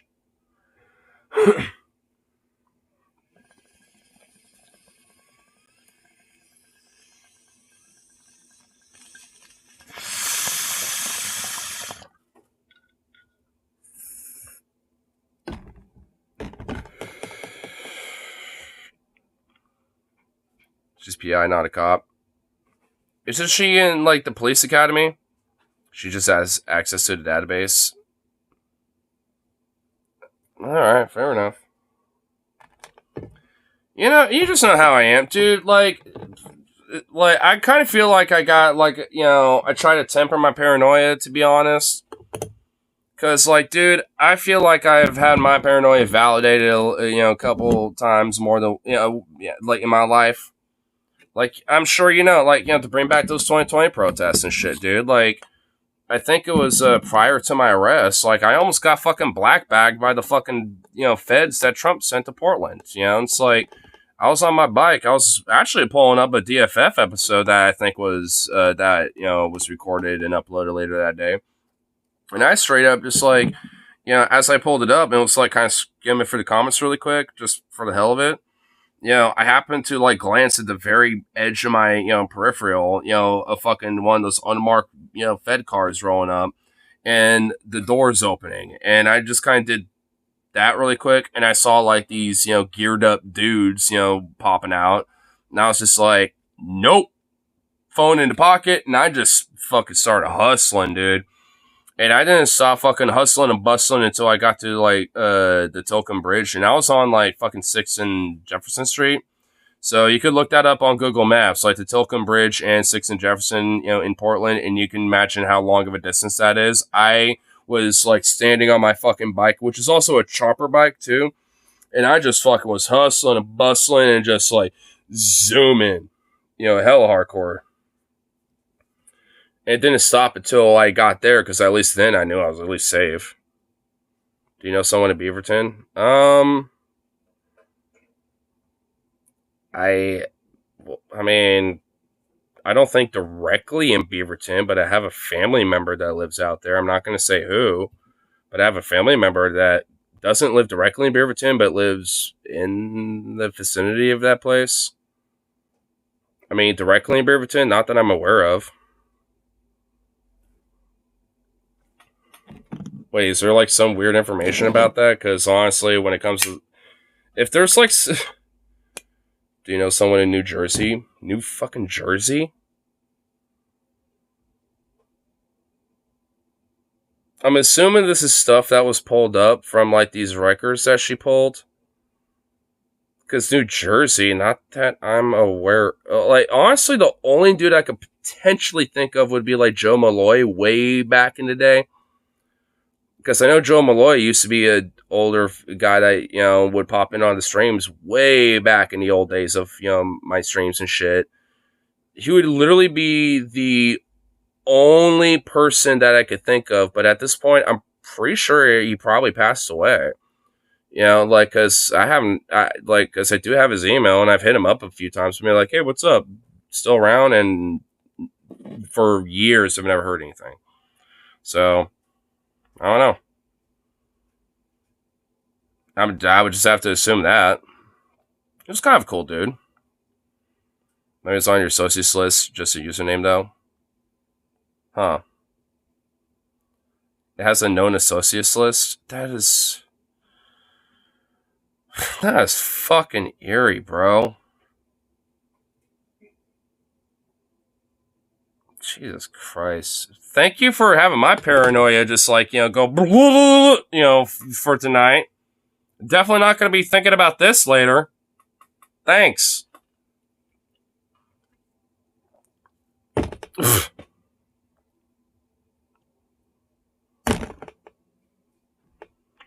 It's not even like I'm doing anything wrong either, so I don't really even have a reason to be paranoid. It's just that, like, I mean... it's like our government's a fucking, like, fucking fascist police state as it is anyway. It's been like that for a long fucking time, especially, like, post 9/11 and all this other bullshit, yada yada. The fucking gist. It's like, whether you agree with it or not, frankly, should. It's like, because, I mean, goddamn, bro. I mean, like, they'll fucking, black bag a motherfucker just for, speaking out, to the truth of power, way too hard. You know what I mean? It's like, and I'm just like a little Joe Schmo. Like, who the fuck am I fundamentally influencing? You know what I mean? And you know what? Honestly, if they got this info on someone like me, think about, someone like a Voosh, or like a Hassan, or like a Xander Hall, or like even the guys on DFF, or anyone else. It's like, you think I'm like somehow like exclusive to this type of shit? Fuck no. Like, dude, everyone's under this fucking radar. I mean, maybe, not a lot of them are, like, quick access targets or whatever the fuck, but, there certainly is, like, some sort of a file based on, like, people's background of, like, their shit, especially online. And, yeah, they got your name, number, address, everything. Problem, Social Security number 2. Chick's 34, Police Academy, chick was 20. Oh, so wait, this is a whole different chick? Oh, okay, I got, alright. Oh, yeah, okay, this is the one time I actually forgot. Yeah, you were talking to 2 cops. You're flirting with 2 of these cops.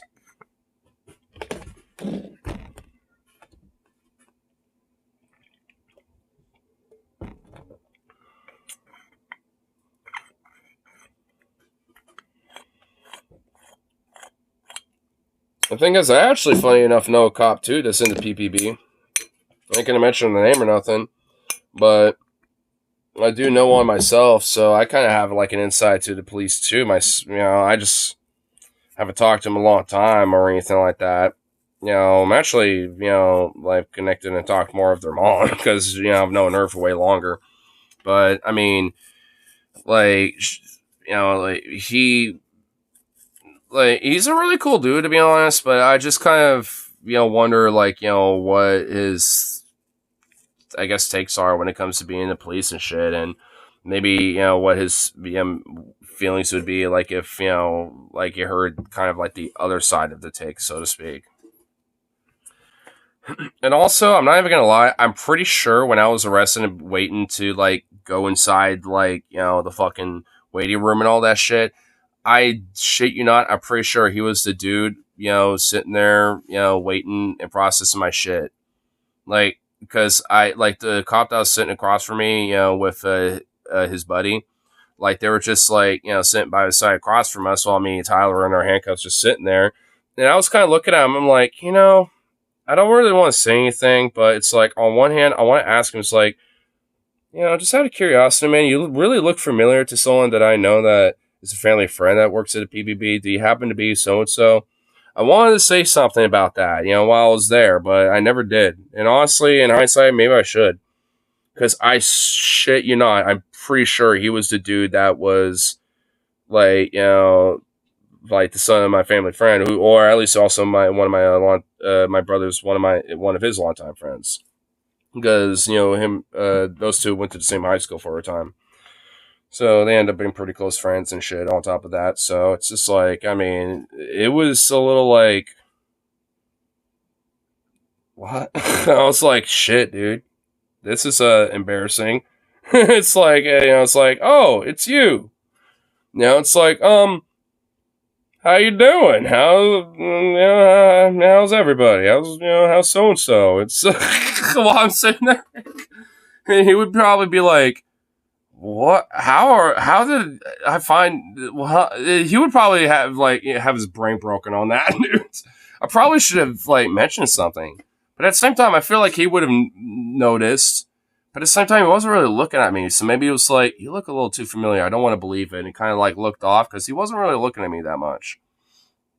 So I was like, yeah, that's why I was kind of thinking maybe he's the guy.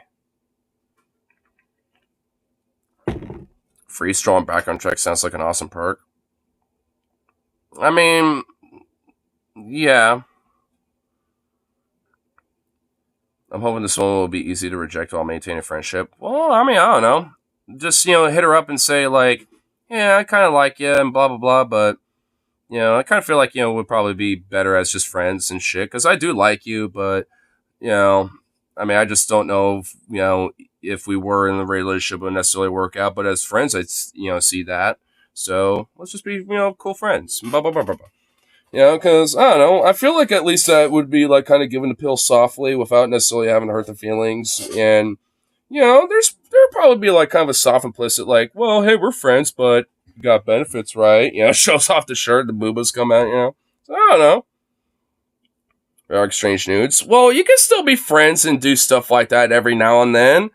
I got my friend Harley, and every now and then we fuck around a little bit, you know what I'm saying? Like, I don't, like, you can still be friends and do stuff like that occasionally. That's why they say friends with benefits, right? You can still be friends, but every now and then there's a benefit. Well, I don't know. I mean, you can still, like, establish this. Like, I kind of like this, but I don't know if, like, as a relationship it would work, but, I'm okay with what we got going on right now. And Siren, this shit got pancake. Damn, she got a bakery going on? Shit.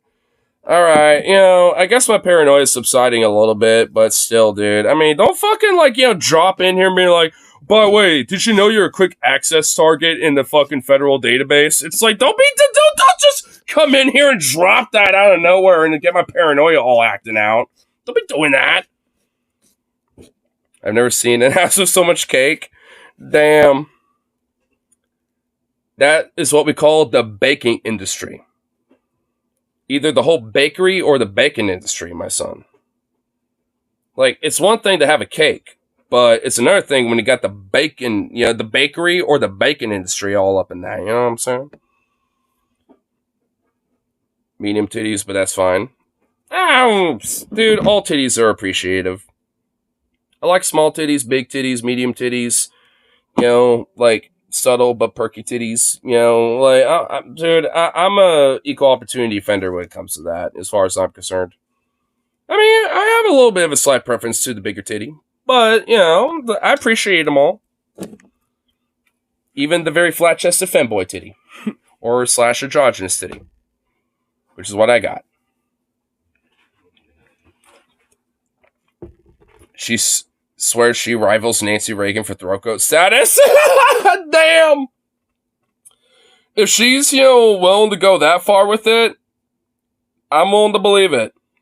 I'm not even gonna, you know what? I'll actually say, bet. Is that the case?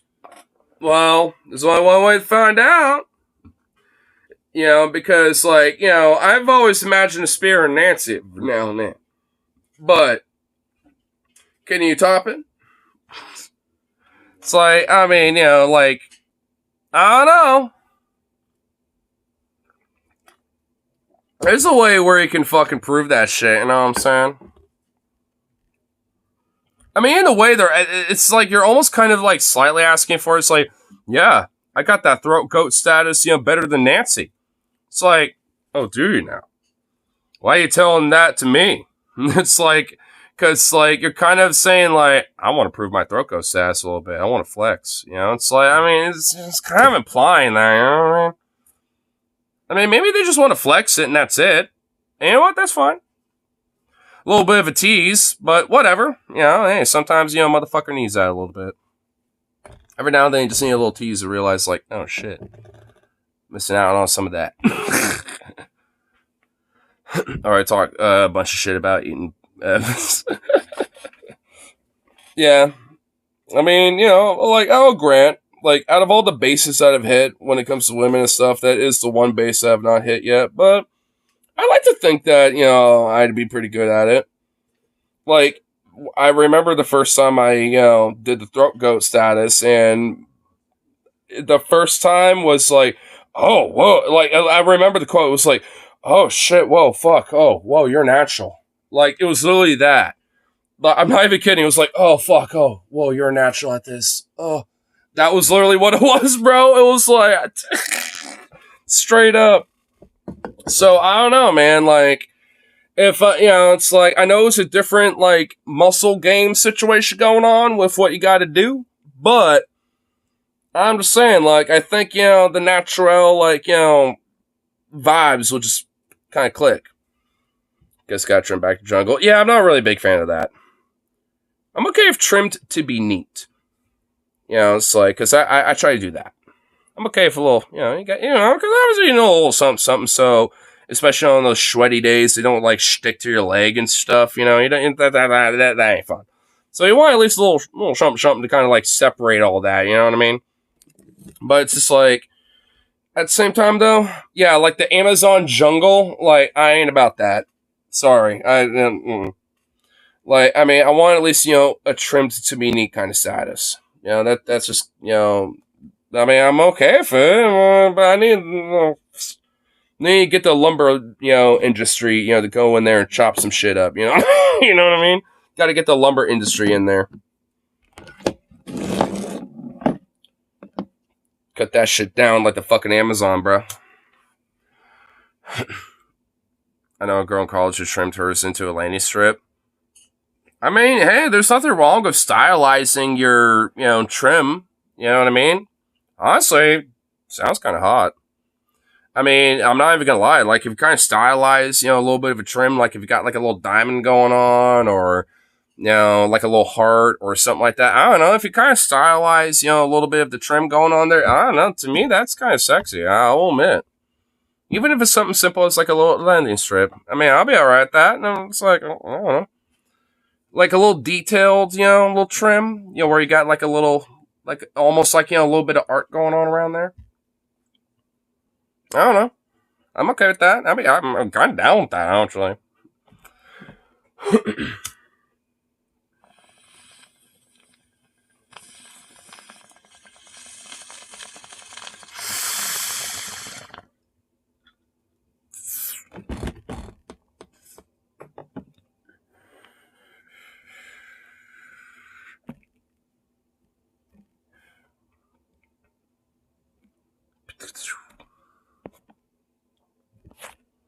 Here, gonna go to the bathroom real quick. Be right back.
Good for the old dog.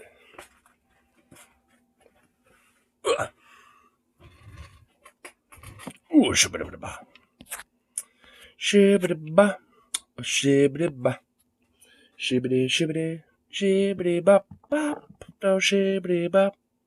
Shibbity-bop. Shibbity-shibbity. Shibbity-bop-bop-bop. Bop-bop. Bum-bum-bum. Here, yeah, let's see what we can look at here for the evening on. Let's see. What are the things we got going on now?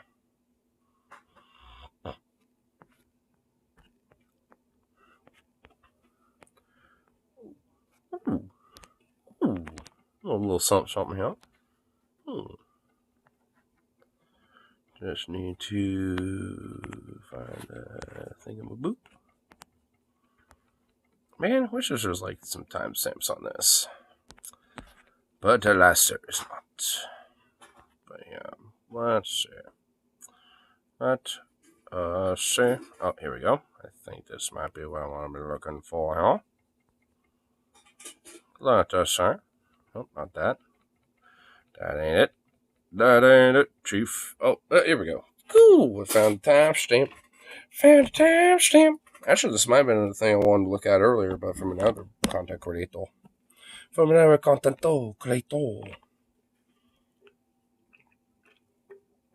But we'll look at it from another perspective. Boop. Or you give it a like as well. But I don't agree with this. I think this is wishful thinking. It might just be clickbait. Piers Morgan uncensored. There will be a different Democratic candidate. Wait, what? Wait, I can't read the rest of it. What was it saying? Alright, I'll do this one.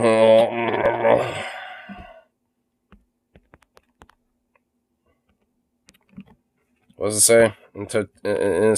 Totalitaire. What do we got? What's it say? Come election day. Oh, okay. Maybe nobody said it, but there's no way that they're going to replace him. They should replace him, and I would be happy if they did replace him. I want to. Yeah, I think, the DNC, if they actually were smart, would replace Joe Biden with somebody else. Honestly, I know it probably would be, like, a little bit of, like, I don't know, a mixed bag in a sense, but I think Gavin Newsom would be, honestly, a way preferable candidate than Joe Biden at this point. Like, I honestly, if it was between Gavin Newsom versus Donald Trump, I'd vote for Newsom. I mean, I'm not the biggest fan of the guy. He's got like a record where there's at least some stuff that I at least can be like, all right, there's some cool shit. Not everything. I mean, he's a mixed bag, honestly, as far as I'm concerned, but it's just like shit. I mean, even with that in mind, like, he is so much fucking better than Joe Biden. Like, why not just, pitch his ass or, well, fuck, literally anyone. Anybody else, man. It ain't too late. Prove it wrong, because I think that he's headed for defeat because he like, I mean, you can literally force Biden and be like, I'm resigning and I'm, to step into my place, to run for candidacy will be so-and-so or some shit. So, I don't know. It's like there can easily be like, some metric here where they can, use it to their advantage, honestly. He won't stop supporting a genocide, but I don't think that this is going to happen. But the debate participants are Cenk Uygur, Tommy Loren, and Brian Tyler Cohen. So I'm curious. I haven't seen this yet. I skimmed through the beginning, but didn't get to watch it. And I'm curious to hear what they have to say.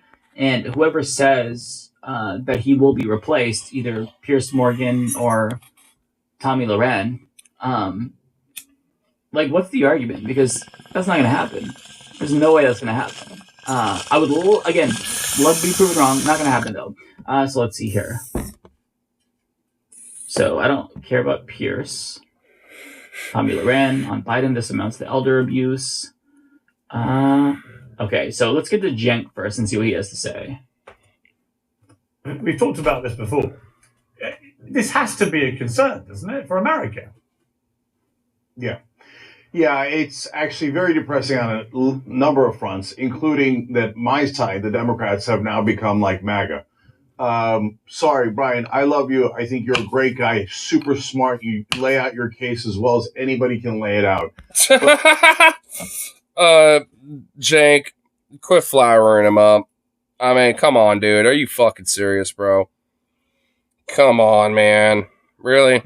We do all have eyes and ears, and the Democrats are starting to look like MAGA, denying that, MAGA says, oh, Trump won the election in 2020. You have to be a lunatic to believe that.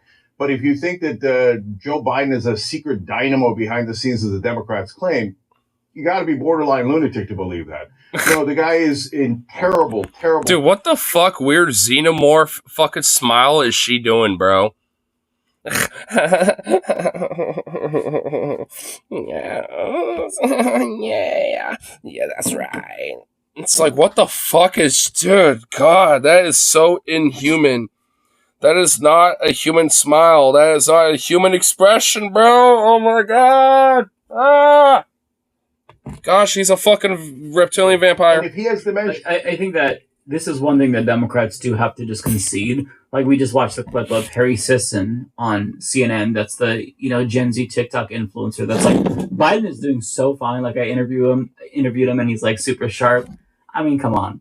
It feels like you're gaslighting us. Like, you're pissing on our legs and telling us. Because it is gaslighting. It's like, you can't piss on our legs and say it's raining. Ugh, I know the phrase.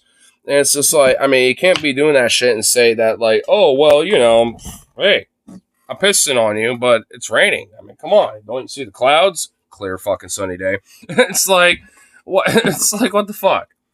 You can't just, like, gaslight people like this. I mean, like, it's just, fundamentally so detached from reality. It's one thing where you can at least maybe cherry pick certain elements of reality to gaslight somebody with and be like, well, this, though, let me cherry pick this thing and say that you believe that. Because, it happens to be in tandem to, like, some other beliefs that, you have or some shit. It's like, I can kind of grant that. At least there is an argument to try to defend yourself with that, in a sense, I guess. But with this shit, it's like, what the fuck is this? This is like some bunk-ass bullshit. It's just like, like, what? Like, oh, he's very cognitive. Like, he is, like, is about as fit as a fiddle, I tell you what there, buddy. It's like, no, he ain't. He, like, stumbles through his fucking words all the time, you fucks. Like, good lord. Like, don't, I won't even accept the premise of his gaslighting nonsense, let alone argue it. To say that he's as sharp as... Outside of shut it the fuck down. As even in 2020 would be quite the fucking stretch. Of course he's in cognitive decline. He's 1,000 years old. And I don't think that the counter-argument of, but Trump is bad as well, is persuasive to people. It ain't.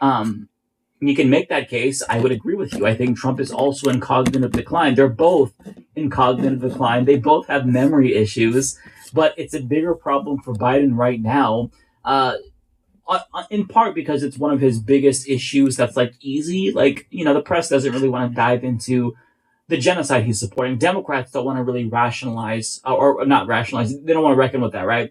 So they're just trying to be like, oh my god, people just hate him because of his age, and, he's really sharp. He just he wrote his name. But it just comes off as disingenuous. So I do agree with Jen here that you kind of do have to admit that. To be fair to Brian Tyler Cohen, I don't know what he said earlier. But, I agree with the point that Jen's making here, that, Biden, he's not as sharp as he used to be. And that's not, like, that's just what happens when you're old. I mean, it's going to happen to everyone. It's an inevitability. As rich as you are, time is a motherfucker. And it's going to come to get everyone. I mean, again, Trump is also old, but it is a liability for Biden. I personally don't care about age. I only care insofar as other people care, and it could hurt his chances of defeating Donald Trump, right? So, if you put up somebody that is not giving everybody confidence that they're going to be able to make it through their full term, that's kind of a you problem. That's a Democratic Party problem, right? It is. Sure. And they can reckon with it and force him to step down and actually put somebody who's, like, worth the fuck, to some level or another. Or roll in the bed that they shat in and just, fucking take the blame. No matter how much they want to fucking, obfuscate from that. And they get more stubborn. And so what if he digs in and he's like, I don't care. And his mind is actually affected by the ailments that we're seeing with our own eyes. So the Democrats have become so authoritarian that they're like, oh my God, what if Bernie Sanders wins? What if a progressive wins? Let's all bow our head to the Mad King. And that's what he is at this point. So we have two Mad Kings running. I agree. One's a moron to begin with. True. Don't disagree with that. Donald Trump's one of the dumbest people who's ever been in political office. And now his brain is melting too. He's saying, oh, you do look at Joe Biden, he has dementia. My doctor, Ronnie Johnson, he told me it's Ronnie Jackson, you idiot. That was genuinely hilarious, by the way. Oh, Ronnie Johnson. Oh, yeah, my doctor. He's really great there, Jack. Let me just tell you. Oh, by the way, his actual name is Jackson, not Johnson. But don't never mind that. By the way, I'm running for Senate. If you don't like that, then vote for the other Biden, Jack. Like, even when Trump shows signs of cognitive decline, the way he does it is just objectively hilarious in the stupidest way possible. So Cheng, we have two blithering morons Cheng, on and that people point. that are affected by mental ailments running for office. But Cheng, it's here's the a difference. deeply embarrassing moment for America. Here's the difference. And then we have RFK Jr., who is being taken seriously when he actually had a brain worm, literally, right? So you got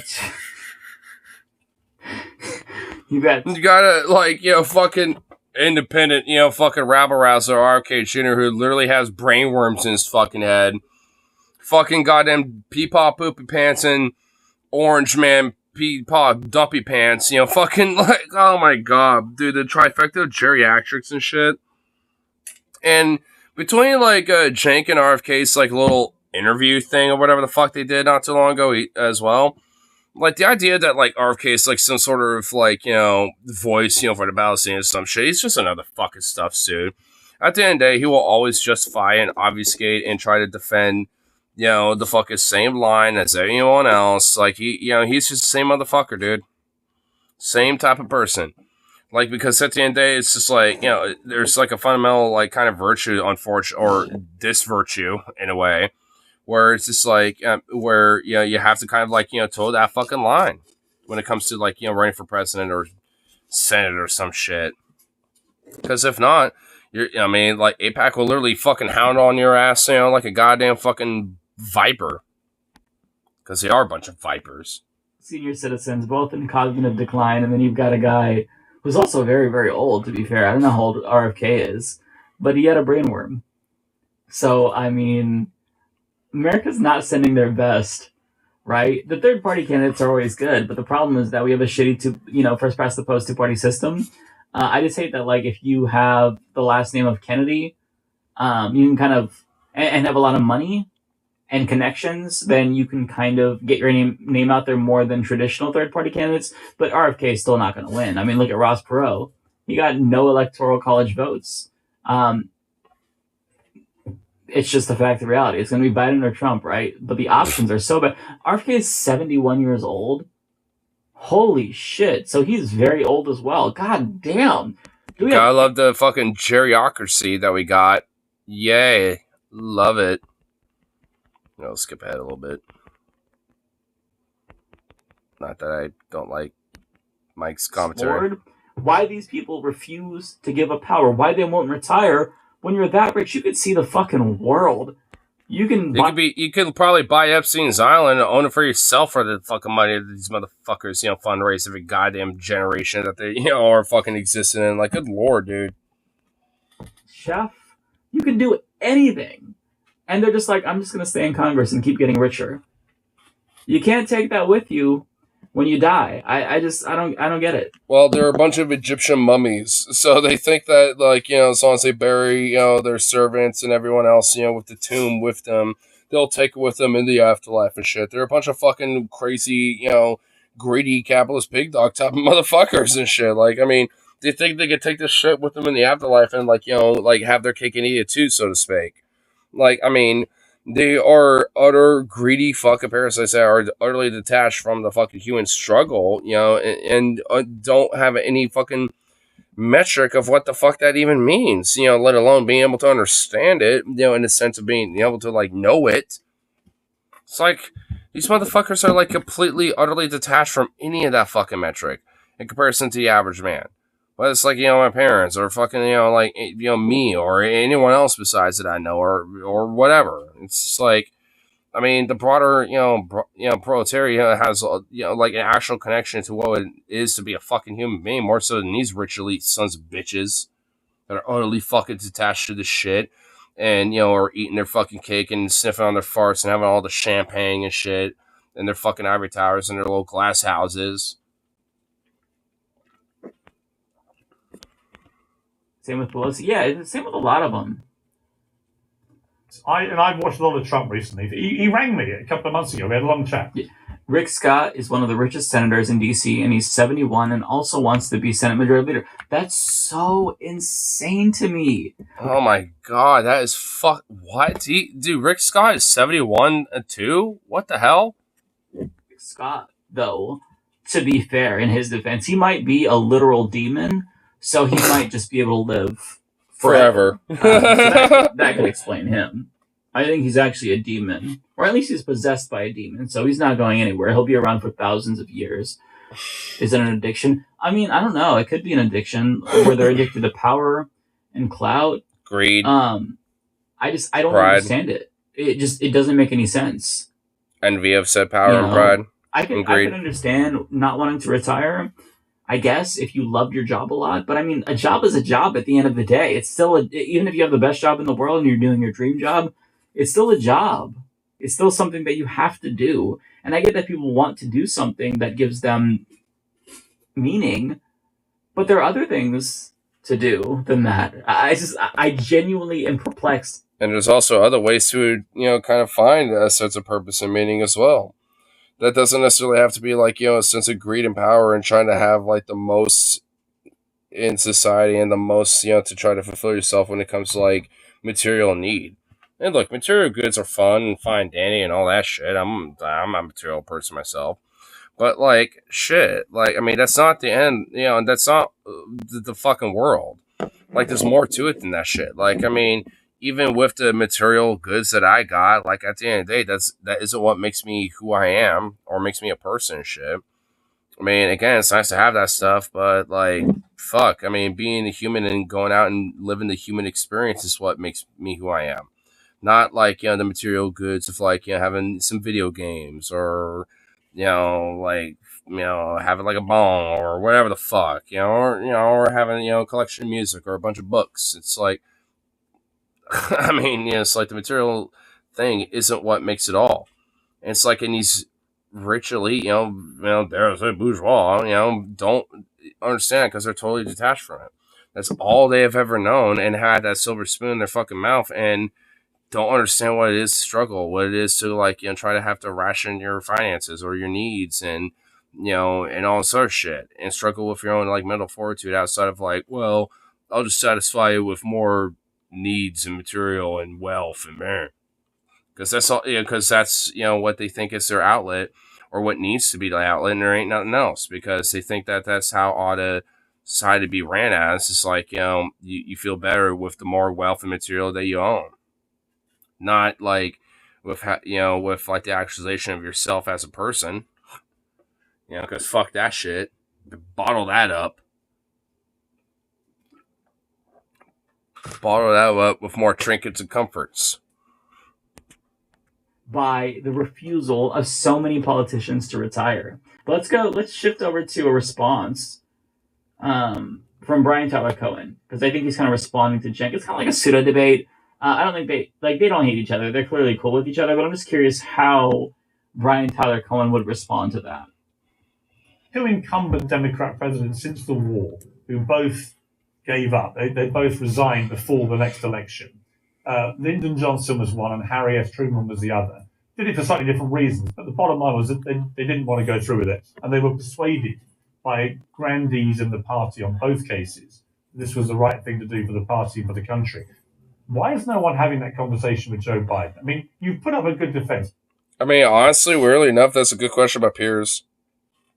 Because, like, the reason why I like the legacy of LBJ as muddied, and honestly, I'm not the biggest fan of him either, like, when it comes to his record and shit, and why it's seen as at least still pretty good, especially as a Democrat, is because he kind of stepped down when people weren't really necessarily fond of him when it came to different things.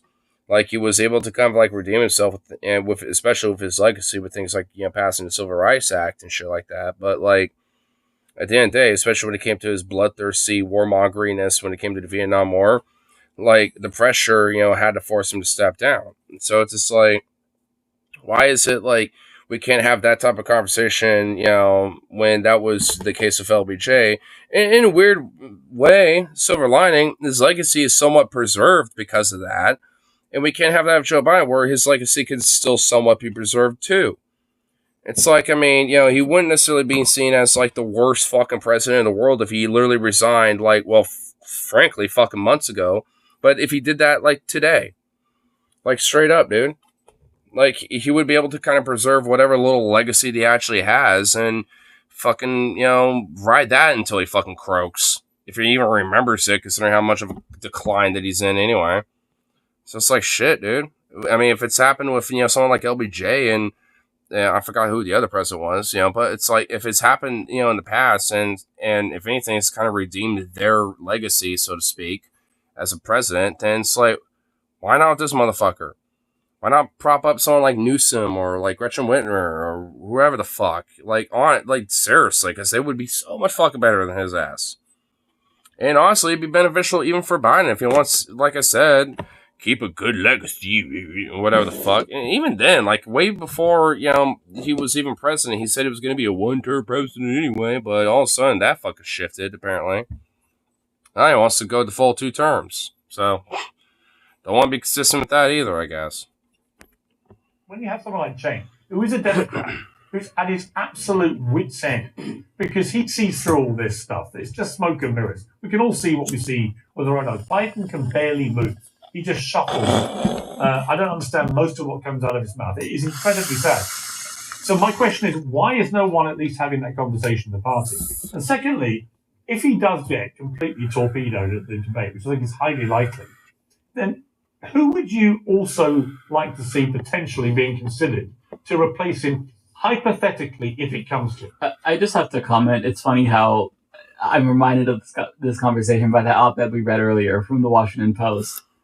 What's her name? Kathleen something, where she's like, listen, Biden is super old, so we need to get Kamala out of there. Replace Kamala Hillary because Biden is old. And so if Biden dies, then you have a different old person in power. That's the... Oh my god, the fucking weird... dude, the weird fucking Hillary Clintonites that want to fucking keep their fucking disgusting evil reptilian fucking particles and tendrils in the DNC is... They're trying, dude. Hillary to this day cannot get over the fact that she lost in 2016. To this fucking day, she cannot get over it. She yearns for that fucking power, dude. And it's fucking scary to think about what the fuck she would do with that. Like, aye, bro. All this shit I've ever heard. That's kind of besides the point, but I just had to bring that up again because that's the weirdest reaction to the Biden old news cycle. Play some of another old person. He's not being replaced is because in moment after moment, whether it's any of these elections, he is defying the odds. In 2022 in the midterms, Democrats won. Everybody counted Joe out, and he won. This happened as early as the 2020 election itself. I mean, this has been a recurring. Oh my god, this is fucking cope, bro. Oh my god, it's literally just fucking cope. Well, you can't just, like, completely count him out. I mean, he won before and stuff. He was a careerist and backed up by a bunch of money and stuff. Like, come on now. Where Joe Biden has consistently defied the odds. And that was... by being a propped up fucking puppet for the DNC and shit. Like, oh my god, it's not exactly much of a fucking defense for his dumb fuck ass. Like, come on, dude. Really? On the backdrop of everybody, from Tommy to Cenk, I can't actually say that. I don't know whether Cenk was writing Joe Biden off back in 2020, but writing him off in terms of him not being. I mean, I wrote him off. I did too. I expected him to lose to Trump in 2020, but I genuinely believe that he would have lost had it not been for COVID. If Trump was mildly competent. And honestly, that's the main reason why fucking Biden even won in the first place, as far as I'm concerned. He was such a shitty fucking candidate, and the fact that the DNC coalesced all their power into this motherfucker is just so detestable and disgusting. And literally just so they could fucking spite, progressives and people like Bernie and shit, even though he actually is, worth a fuck, whether good, bad, right, or wrong. It's like, even though he's actually principled in what his beliefs are and shit, they could not allow that to even step foot, near the presidency. They had to fucking bow to some old guard, fucking do nothing piece of fuck who's going to be, instead of seen as like some LBJ type, He's going to be seen as a fucking James Buchanan. It's going to be seen as a do-nothing motherfucker who's literally fucking instabilized and fucking has, fractured this country further into a point where it can literally be so politically unstable that you got fucking states like Texas and politicians in these states, literally, like softly and implying, this idea of fucking secession is shit. Like, we're at that fucking point again. So it's like, what? It's like, I mean, it really comes down to the fucking DNC to really, dictate whether they actually want to have some fucking balls or not. And they won't, because the money's too good for them. Because they benefit from shit like this. Especially if, like, you got Republicans in power, oh my god, they'll fundraise day in, day out, and not give a fuck about anything else besides raising money. They did last time. You think they won't do it again? I think that he would have sailed to re-election, honestly. Because remember, Biden won by like 45,000 votes across a couple of key swing states. Not a lot. The margins were not very big, right? So I think that Biden, he got lucky and kind of Mr. Magoo'd himself into the White House, right? Lost the first 3 primaries. And then all the Democrats dropped out when Obama made that phone call and said, you endorse Biden. And that's how they beat Bernie. Got everybody else to drop out and fuck off. And then COVID hit. And Trump handled it like an imbecile. So Biden got lucky. So I feel like it's true, like objectively speaking, that Biden has defied the odds. But things have changed, and you can't acknowledge the context within which he defied the odds. Especially considering that his luck has pretty much, as far as I'm concerned, has ran out. Like, yeah, he got lucky for most of his fucking life, but that luck ran out. And it ran out after 2020. Like, I mean, as far as I'm concerned. I mean, because it seems like everything, slowly but surely has been more or less a stabbing back for the working people. For students, for, like different working class folk that, supposedly he was there to benefit and actually uphold and boost and actually make their lives better. Like, I mean, everything essentially is, pretty much, at this point been stacked against him, and that luck ain't there no more.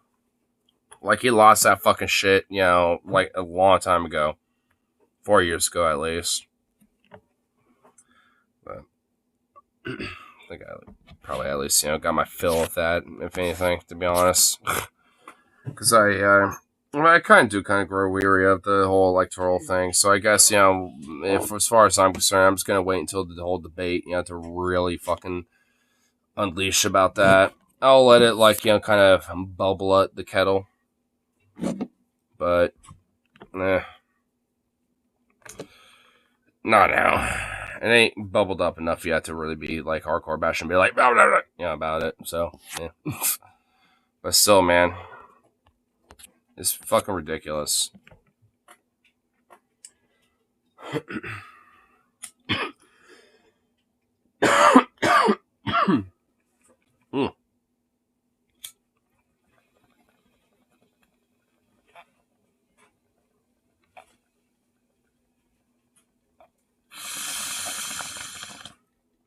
Idiot. Let's get myself some food. All that good stuff. And call come the rest of the night. So, peace out for now. And of course, I'll see you on the next one. So, I toodaloo, buckaroos. Because, of course, I'm one of those, quick access targets, right? Wish your fucking algorithm would treat me like that. But anyway.